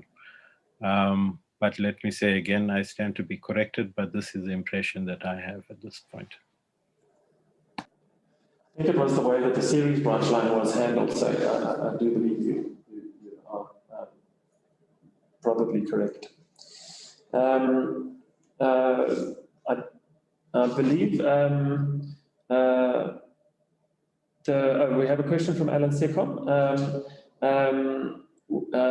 There is a sense that Transnet or TFR is reluctant to open its main rail corridors to third-party access. And is there potential for it to drag its feet and delay the process? It's possible, but this is why we are here as Operation Vulindlela, to assist in opening up the way, as it were, and hopefully we are successful together with industry on, I think the minister himself has said earlier on that that is the intention. Certainly from a economic reform perspective, that is the intention. Economic recovery as well, that is the intention. So I don't know, I don't think it would be right to say that Transnet or TFR would want to subvert the policy intention in any way. I don't think that would be their intention. I think their intention would be to facilitate the kind of economic recovery that the country is looking for. So I think the journalists may be wrong in that respect. That's good to hear. Thank you very much, Mahesh. Are there any other questions from the table? Marcella, anything else that's come through on direct message? On my side, it's the economic viability of some of these concessions, or at least that have been put out or offered on tender. And it goes back to the history of those branch lines, that they were never meant to be profitable. And they were always put in place to develop or have access to develop the areas around the branch lines. And I think in assessing whether branch lines are feasible or not, the input from industry, from our perspective, is quite key. Transnet Freight Rail will give their perspective, and I think it's for the department through the Deputy Minister's Office at Treasury, that private sector needs to be intimately engaged in supporting Vulindlela project, and to the entire industry is that we can not let policy develop outside private sector. Because if the policy works, we benefit. If it doesn't work, we stand to lose out. So it's quite imperative that we work with the Vulindlela team to achieve what they've set for themselves to achieve, which will benefit the country. But on my side is that we need to make sure that those branch lines they make economic sense. Thank you. Thank you, and we look forward to that kind of interaction and continued engagement. Thank you very much, Mahesh. I think if we can take one last question. How long are the concessions scheduled to be for? Does Transnet have the capital to invest in the branch lines? Can the tenure be more than 10 years to support the economic development? I mean, these are questions I think that Transnet is better placed to answer. I don't have the answers to that, but certainly in our interaction with them, we would take it up, as well as your interaction with the Department of Public Enterprises, as well as Transnet. I'm sure those questions would be answered in that process. Thank you. Thanks, Mahesh. I think that's completely understandable. And thank you very much. So I think then, Mahesh, thank you for your time. We really appreciate it. Thank you for the good work. Certainly everything that we see and hear about Vulindlela is that it seems to be gathering great momentum. So thank you very much. Thank you, everybody, and good luck and good best wishes for the rest of the conference. Thank you. Thank you. Thank you. Okay, we are scheduled now to take a short 5-minute break. The time is now 12:39. I think we will resume at 12:45. Thank you, everybody.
Harry, this is Howard here. Can you hear me? Howard, yes, I can hear you. Just want to make sure that my video and my microphone is working okay.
Welcome back, everybody.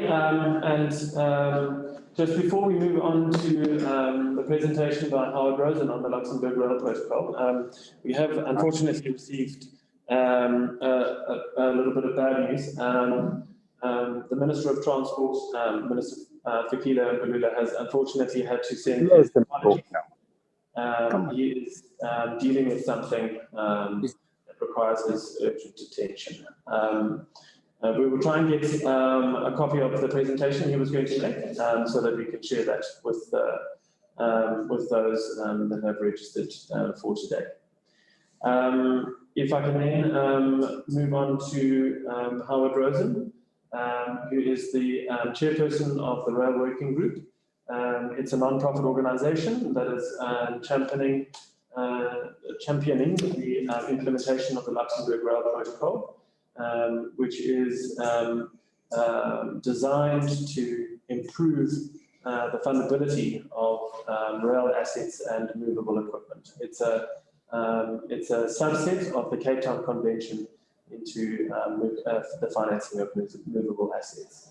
How it is based in Switzerland, he is a tireless campaigner for this for the Luxembourg Rail Protocol, and spends much of his time traveling around the world, or at least he did in the pre-COVID world, driving the implementation of the protocol. It's been really successful in the aviation industry, and as ARIA, we have adopted it as one of the key objectives that we are seeking to implement. So if I can then hand over to Howard. Jamie, thank you very much. Let's hope I can share my screen.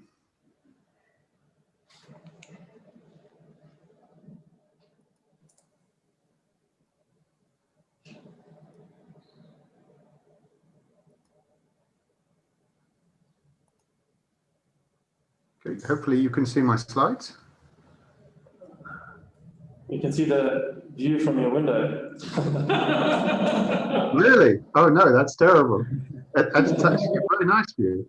But let me see if I can find the right screen. We see your desktop. We see your desktop. So screen 2 option when sharing, perhaps that one. Does this look better? Yes, just presentation mode for us. Is this okay? You should go to presentation mode. Okay, I have presentation mode on there. Have you shared the screen too? That's what I tried last time. Okay, let's try again. Sorry about this.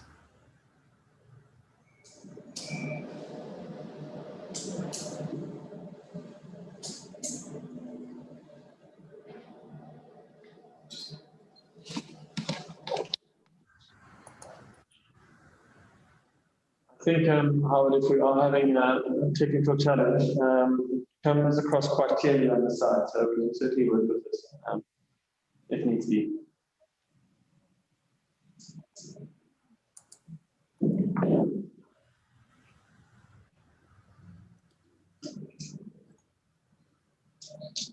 No, I'm not in a position to share the screen. Howard, I will stop your sharing now. And then try and reshare the screen, try and share screen 2 while you're in presentation mode.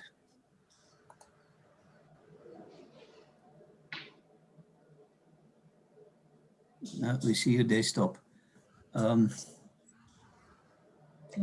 we go, there we go, there we go, that's fine.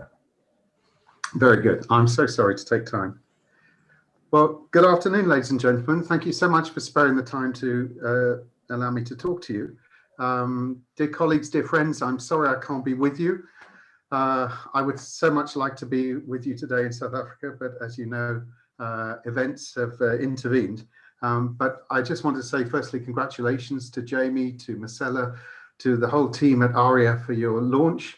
I wish you huge success going forward, and hopefully the work that we're doing can be an important part of what you're doing in revitalizing the rail sector in South Africa.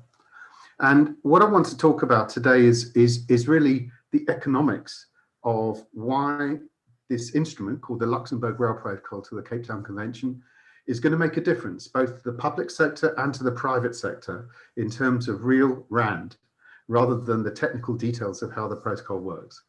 But firstly, I will just tell you very quickly that we are the Rail Working Group. You can see our details. We've been working now for 25 years, dedicated to the adoption of the Luxembourg Rail Protocol to the Cape Town Convention. And the Luxembourg Rail Protocol, as some of you will know, applies the Cape Town Convention to railway rolling stock. However broadly defined, it creates a new global system of rights and priorities which will secure creditors in relation to financing certain types of equipment, particularly specifically railway rolling stock, in certain ways, through leases, through secured financing transactions, through sales aid programs. And the security is provided through a combination of a system of global rights provided under the treaty, and at the same time an international registry where for the first time the creditors' positions are visible to third parties and are searchable 24/7 through the internet. So we think it'll be enforced in 2022. In Africa, it's been ratified by Gabon, signed by Mozambique, with more states coming. We believe that Mauritius will sign very shortly and ratify very shortly. We're hoping that South Africa will sign the protocol very quickly.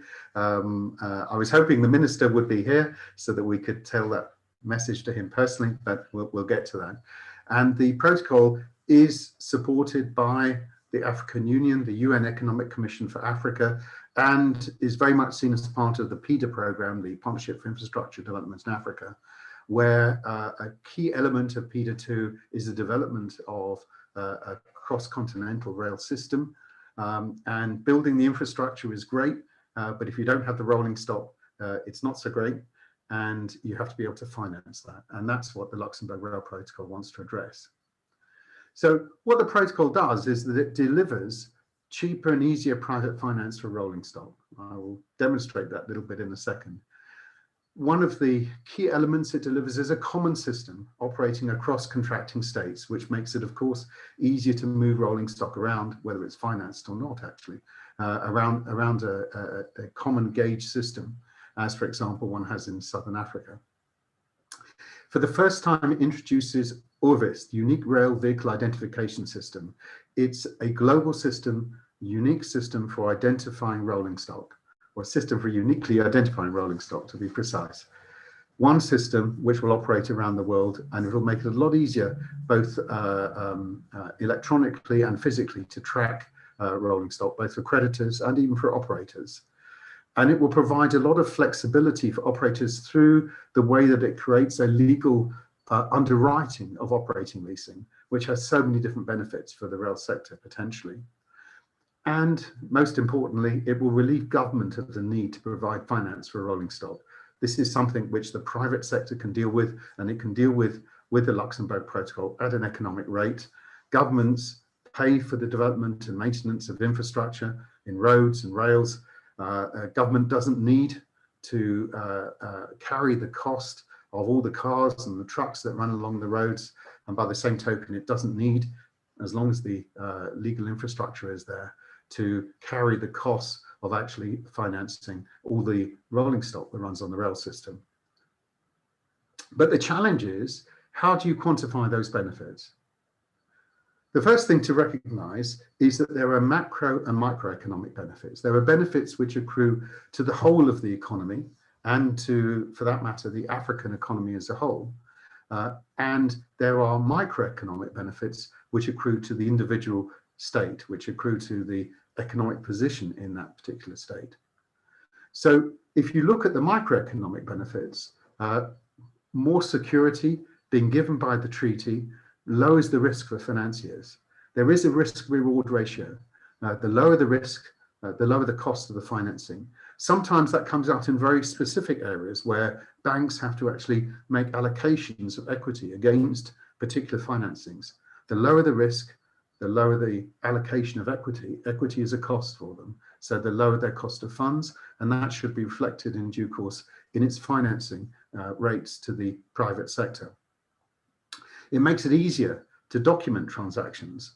Sometimes in particular countries, the legal system doesn't know how to properly secure financiers, private sector financiers of rolling stock. For legacy reasons, it hasn't been prevalent in the past. So this fills a hole, if you like, in some countries where the legal structure is now there. And it also means, because it's a common system, you can have a common documentation system, which saves an enormous amount of time. But it also creates other benefits. There is a clear legal position which will be recognizable to people outside of South Africa, and therefore will encourage direct investment into the African continent, and in particular into South Africa, having the largest rail system in Africa. We know that export credit agency support rates will decrease, and I'll come back to that briefly afterwards. It will support cross-border operations. The Orvis numbering system will facilitate more efficient asset management, both tracking the location and status of the rolling stock, as well as giving even regulators the ability to fully control the way that rolling stock is maintained and operated across national boundaries. And then it also facilitates operating leasing, which will mean higher residual values because people are more certain about getting their assets back, whether it's during the term of the lease if there's a default or an insolvency, or at the end of the lease. And that in turn will trigger a need for more standardization, because the more standardized the product, the higher the residual value, and that in turn creates a double benefit, because you then begin to recognize economies of scale by the manufacturing community producing more standardized products. So we try to find a way of quantifying these benefits, and it's not easy. We commissioned Auxera, which is an independent economics consultancy based in London and Berlin, to actually do a study of the African market and to come up with an analysis of what the economic benefits would be, and only the microeconomic benefits. So their objectives were to develop that assessment for all African states and to allow us to see how the Luxembourg Protocol would influence the market in different states across Africa, and also help governments assess what the protocol was going to mean in real dollar terms in their economies. Their context is a global market. Probably it's a little bit greater than that today, but the global market is roughly about 163 billion euros. The market is growing. In fact, in Africa, we expect it to grow quite substantially in the coming years. The key constraint on the growth of the market, particularly in terms of rolling stock, is the limitation of funding, both from the private sector, but also most importantly from the public sector. Governments historically have been the funder of first resort for public operators, and the money has not always been there. And I hardly need tell you how tight the economic position is for governments, particularly in Africa, post-pandemic. So we know that the potential for the development of the rail industry in Africa is going to be constrained unless we can find a way of releasing the funding through private capital. And so the context, therefore, is that the protocol will improve the availability and the cost of private finance for rolling stock.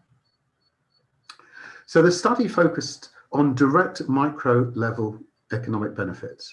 It looked at two key areas. What were the benefits for the creditors, and how it would actually improve the risk-reward profile for those financiers, and also looked at the reduction of the transaction costs. There were a lot of micro-level benefits it didn't produce. But what were the results of the analysis? Well, what we did was that we consolidated the benefits into a net present value benefit, assuming an investment of $100 million in rolling stock. So what that comes out at effectively is a percentage. So you can see that the percentage will differ depending on the creditworthiness of the country, because obviously it's more difficult to repossess rolling stock today in Libya than it is in Botswana. And that is recognized by the OECD, the Organization for Economic Cooperation and Development, which allocates a risk factor to each country across Africa. So we've used that risk classification as a way of calibrating how the benefits would work out, and then put that into an economic model, which will demonstrate what the economic benefits come out at the other end. And so we've then quantified that as a net present value based on assumptions of a 20-year straight line depreciation of rolling stock, which is very conservative, as we'll see. And you can see that from country to country, the benefits are clear and the benefits are material. If I go through to other countries that are less risky, you can see the benefits gradually go down logically, because the benefit of the collateral in relative terms becomes less important, but it is still very significant. And if I focus on South Africa, the study estimated the benefit was 7.3 or 7.3% of the value of the transaction. In other words, it's like getting a discount of 7.3% on a purchase at the time you acquire the product. So the benefits were assessed by Oxera as being between 1.6%, which was for Botswana, through to 13.5%, which was Libya, and not necessarily an immediate investment opportunity, based on the present value of the rolling stock. And it's a present value assessment, not an aggregate value, as you will see. And then on top of that, we know that there are many additional micro and macroeconomic benefits, which we'll touch on in a minute. But how would this work for Transnet? What I've done is that I've very speculatively gone to the Transnet financial statements, the ones that were published most recently for the year ended 31st March 2020, looked at what assets were on the balance sheet of Transnet. And rolling stock and containers between them are booked at a net capital cost, a written down capital cost of about 87.7 billion rand. By anybody's numbers, that's a lot of money. And if you invested that money and you financed rolling stock based on a 20-year useful life with a straight line depreciation, you can see even there that the benefit of the protocol, by reducing the applicable interest rate, in this case by 1.4%, means that the annual saving will be somewhere in the region of just under £1 billion rand, financing that stock of rolling stock. And over, obviously, the period of the transaction, it would be considerably more. And the percentage of capital cost, therefore, you're saving is 7.67%. And if I translate that into dollars, very simply, it means that there's an annual saving of $66 million and an aggregate saving over the 10-year term of $656 million. If you present value that back, that's still $450 million, which is a significant benefit. But this is based on assumptions. It's based on the assumption of a 20-year useful life of rolling stock. And we know that particularly in enterprising environments like Africa, the useful life of rolling stock is actually longer. And indeed, in the latest Transnet annual report, they've actually deliberately extended their depreciation period, which produces some interesting benefits for their balance sheet. But it also exemplifies the fact that rolling stock today is considered to have a useful life of between 30 and 60 years in Africa. So what if we assume, let's say, a 40-year useful life with a depreciation on a straight line basis? The figures get much better. And you can see there that even on a 10-year lease, you can see that the benefit, the annual saving, is now well over £1 billion rand, 1.1 billion rand. The aggregate saving over the term of the lease is nearly 11 billion rand. So a significant additional benefit. The percentage of capital cost you're now saving in present value terms is roughly 8.58%. And if I translate that again into dollars, that means that the annual saving is $73 million. The aggregate saving is $734 million. The present value of the saving is over $500 million. But the study, as I said, only deals with certain parts of the micro economic benefits. And there are certain benefits which we haven't computed into the study, nor can we, because it's very difficult to quantify those benefits. But bearing in mind the benefits I've already shown you, these come on top. So we know that there will be benefits for operating leasing. Operating leasing opens up the market to new competition. It provides more flexibility for operators. More people can come into the market because the requirement for heavy capitalization goes down. It drives the standardization of equipment, which has its own economic benefit. As far as export credit agencies are concerned, with the comparable aircraft protocol, they've reduced their risk premiums by 10% when that protocol is in force. And we are telling the ECAs, you can be sure of this, that at the very least they should reduce their premiums by 10% when the rail protocol comes into force. And we actually ask them and think that they should be offering more, particularly bearing in mind the environmental, social and economic benefits of railways. The unique global identifier will create a much more efficient asset management system. It will allow you to track both the status and the location of the rolling stock in real time, and it will lead to lots of savings on insurance, maintenance, and many other costs.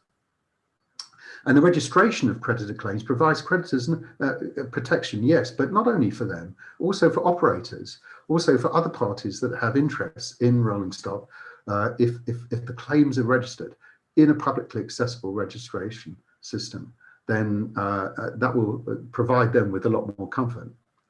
But then there are the macro benefits, which we haven't computed either. The reduction in polluting greenhouse gases as people move more from road to rail. The fact that the roads are crumbling under the pressure of too many heavy trucks trying to move goods from one country to another, from one part of the country to another part of the country. It will reduce unemployment as we put more work and effort into financed activity, as we have to invest in more rolling stock. We have to take into account new technology. Hydrogen technology is around the corner, and that's going to open up all sorts of amazing benefits for Africa. And it will also open up the possibility of new markets for African rolling stock, both outside of South Africa, within Africa, and secondarily outside of South Africa, within Africa. And it will also help with regional integration and interoperability if you have the same system operating and you have regulators who can talk to each other and reference the same rolling stock with the same numbering system. So inevitably, it's underwriting the African Continental Free Trade Area, which is now just starting, a very exciting project. And it also underwrites the planned Africa Infrastructure High-Speed Rail Network. So in conclusion, the Oxera report, and you can see the full report, you can see the reference there, shows that the protocol will deliver substantial microeconomic benefits for Africa, and particularly for South Africa, but not all of them are easy to quantify. And in addition, there are many macro benefits for the state, for the community, and for that matter, for the people of Africa. The most important thing to notice is that there's no cost. The cost to government is simply the cost of putting the legislation through Parliament. And in terms of operation, there are minimal costs involved for the industry. Perhaps putting a plate with the Orvis number on the side of the wagon, but we're talking of a handful of rand. Registering the security interest at the international registry, but again, it will be a very minimal cost. So the benefits will be significant, the costs are negligible.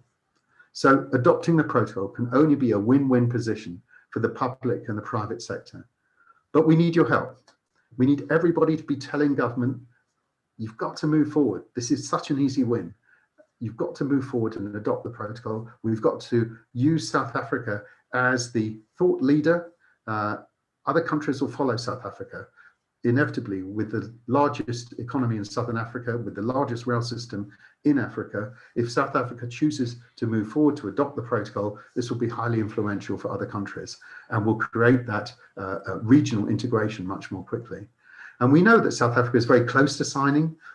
We've been working very hard with the South African government. They are very positive on the protocol. And sadly, the minister's not with us, but my message to the minister would be, please come to Rome now. Please come and sign the protocol. Please be part of this process so that we can actually get South Africa on that roadmap, on that system for making it a lot easier for the private sector to finance railway equipment, particularly important now that open access is a serious option across Africa and particularly in South Africa. And lastly, I would just refer you to an event that we're running, a panel event, which is taking place in just over a week's time.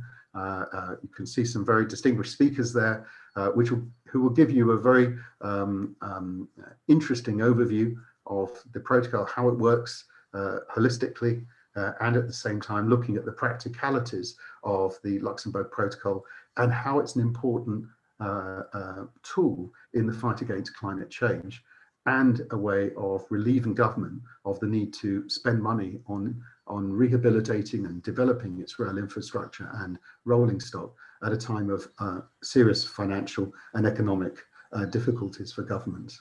So I hope that at least some of you will be able to join us there. So thank you very much for your time.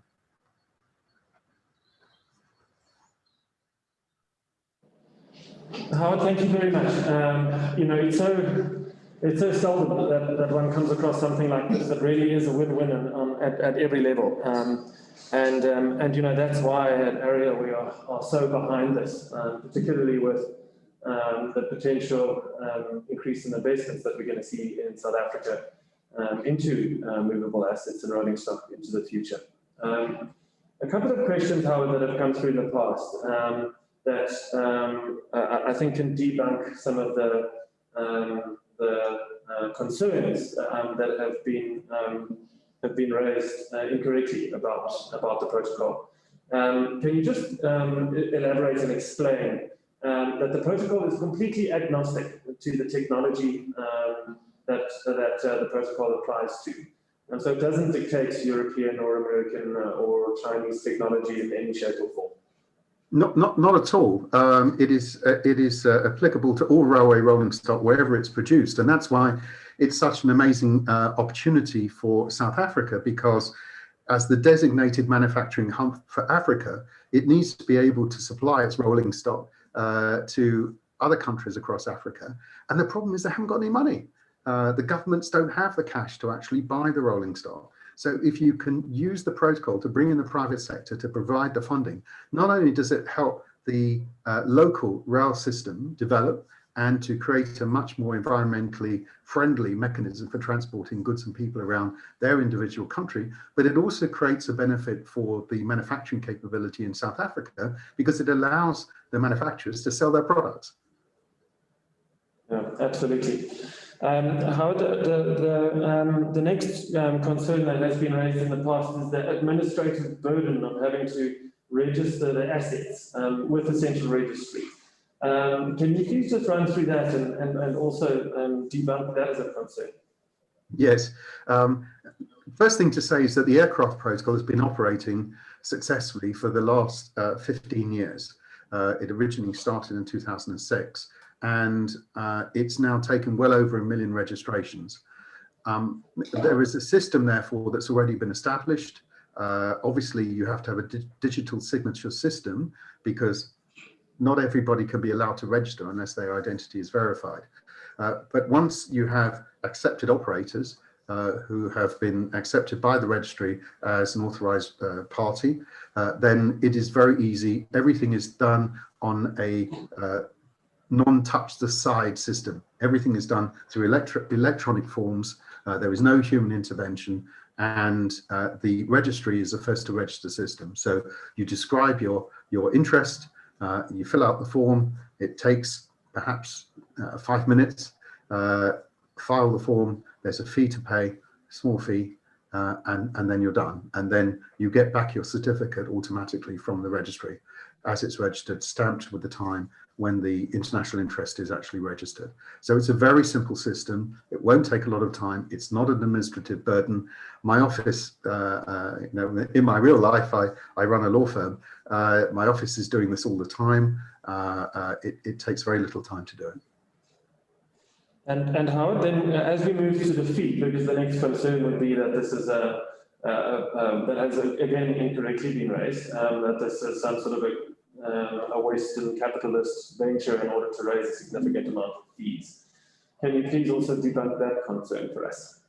Yes, that's also not correct. The registry will be run on the assumption that the fees will cover the costs. We don't rule out the fact that people can make profits on this, but it's unlikely, and that's not the intention. Indeed, one of the ideas that is being advanced with the rail registry, which is not the case with the aircraft registry, is to allow the registrar to offer other services such that he can cross-subsidize the cost of operating the registry with other services. So, for example, the registrar may want to run training programs, or may want to offer a trading exchange for rolling stock. And if the supervisory authority is comfortable with that, it doesn't involve risk for the registrar, then he will allow it to go ahead. And that will create an alternative source of revenue from these ancillary services, which will cross-subsidize the operation of the registry. We give the registrar a 10-year contract. Over that 10 years, it's designed that it should be able to pay for itself. But in the early years, for sure, there will have to be an investment by the registrar. The income will not pay the expenses of running the registry. And Howard, can you give us a sort of broad sense of what that fee will be? I don't want to sort of lock you down to say it's $10.35, but if you can give us a broad sense. I mean, we obviously deal in an industry where locomotives, our South African version of locomotives costs $3.5 million. The new those new Euro dual locomotives are in excess of $5 million. We deal with an industry with high capital costs. Can you give us just a sense of what that fee will cost? I think you're looking for each registration. My guess is that it will be less than $10. It could be different. At the end of the day, it's up to the registrar to set the fees. The fees have to be approved by the supervisory authority. The supervisory authority is part of the architecture of the Luxembourg Protocol, and governments who have ratified the protocol are automatically on the board of the supervisory authority. So at the end of the day, the governments have control of how the fee system actually works. But our guess is that there will be a fee similar to the one used in the aircraft registry for registering the parties, and that will be an annual fee. So they are effectively validated by the registry, and that will be, I would say, certainly not more than $1,000. But that would be for an annual registration, and that means that lawyers would register once, pay that fee once, and then that takes them through the year. The fee for the registrations will be very limited. We even think that the fee for the number may be €1 or €2. It may even be free at the beginning. But the registrations of the interest, we would guess, per wagon will be somewhere between $5 and $10. The fee for the search, similarly, we think it will be between $5 and $10 per asset. So effectively, then, as South African companies, for an annual registration fee of $1,000, and then for registering the interest in the assets, which is a once-off cost of a few dollars, you can save up to 7% of your total project cost. Well, it depends. The figures I gave you there, and I've seen there's been a question about this. The figures I've given you there are based on assumptions. They're based on assumption, for example, of a 20-year straight line depreciation, which we know is unbelievably conservative, particularly for locomotives. Probably in Africa, you could more or less bank on a 50-year depreciation cycle, and it's based on a 10-year lease. And the lease may be longer, it may be 15-year lease. And in a 15-year lease, the economic benefits actually are much greater because obviously you're stretching out the fixed financings. So the economic saving will vary depending on the asset. Again, if the rolling stock is a standard item, a standard freight wagon, a standard locomotive, then because of the residual value being higher at the end of the lease term, that means that the financing over the initial lease term, the cost will be lower. So there's the interest rate you apply to it, which will be more or less a constant, but not entirely, because there are different risks depending on different assets. And then you have the term of the financing, which will depend to a large extent on the risk appetite of the financier, and obviously how much cover you can get. So one of the discussions we're having with the export credit agencies at the moment is that under their current rules, they can only finance up to 14 years. And on average, the term of the coverage will only be 10 years. whether it's a direct loan or whether these are risk guarantees, we're pushing them to move out. They should be moving out to an 18-year financing term at the minimum, which would be a huge service for the industry, and that will create another economic benefit, which at the moment we're not in a position to quantify. Wonderful. Howard, thank you very much. We do have one question from Richard Baxi. Does the protocol also assist in the actual recovery of assets? I'm sorry, I didn't hear the question. Can you ask it again? Does the protocol also assist in the actual recovery of the assets? Yes, absolutely. Absolutely. Recovery can happen or can be needed for three reasons. Firstly, the lease or the financing comes to an end. If you're a lessor, you want to get your asset back.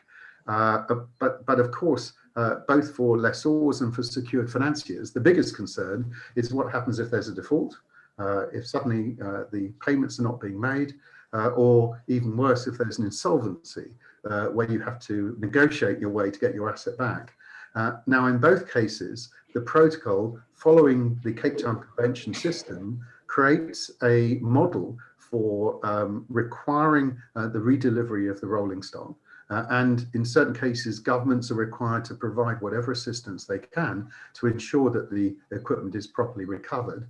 Moreover, in terms of insolvency, depending on what option is taken by the government when they ratify the protocol, it will allow the creditor to take back his asset within a very short period of time.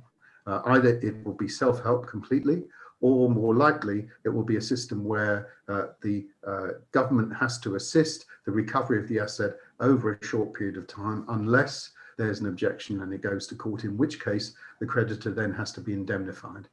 So all of that sort of seals off a whole area of risk for the creditor, which is why, of course, the financing rate should go down. Thank you very much. I think we do have a question from Rosa and from R&B as well, but I think you've answered that in terms of the actual saving in terms of basis points through the Observer report, which is great. You proposed that earlier in the presentation. So Howard, I think on behalf of everybody here and on behalf of everybody that's listening in, thank you very much. We are 100% behind you, and we do sincerely hope that South Africa does take the lead on this, and we do understand that there is an intention from South Africa to do so. We just need to push it over the line. So thank you very much. Thank you. Thank you for allowing me to be with you, and thank you for your support. It's appreciated. Thank you. Absolute pleasure. So I think then we will move to closing, and I would like to outsource the closing of today's annual general meeting to our CEO, Mr. Tlhapane. Thank you very much, James, and thank you to all the participants of this very important journey that we have embarked on. And just wanted to, in closing, confirm what third-party access is. It is not privatizing the state-owned entities. It is not in competition with Transnet. We believe that actually third-party access will add new revenue for Transnet. And we're excited to have direct access to Minister Pravin's office and invite the rest of the industry to join us as we engage government within different departments. And through the DTIC, we will be engaging them robustly so on local content policy, DPE Minister's Office, Railway Safety Regulator, through our partnerships. Treasury will have been received with warm hands. We'll be working the Deputy Minister's Office, and also for the policy front is DOT. Let's use this opportunity to work as one industry to prevent the losses that we have seen in the past and truly push the agenda of one industry, one voice. And we are here to represent that one voice. Thank you. Thank you very much, Marcela. Thank you to all of the speakers. Thank you to all of you that have attended. And of course, thanks very much to all of our board members. I think with that, I will close our AGM and we look forward to future engagement.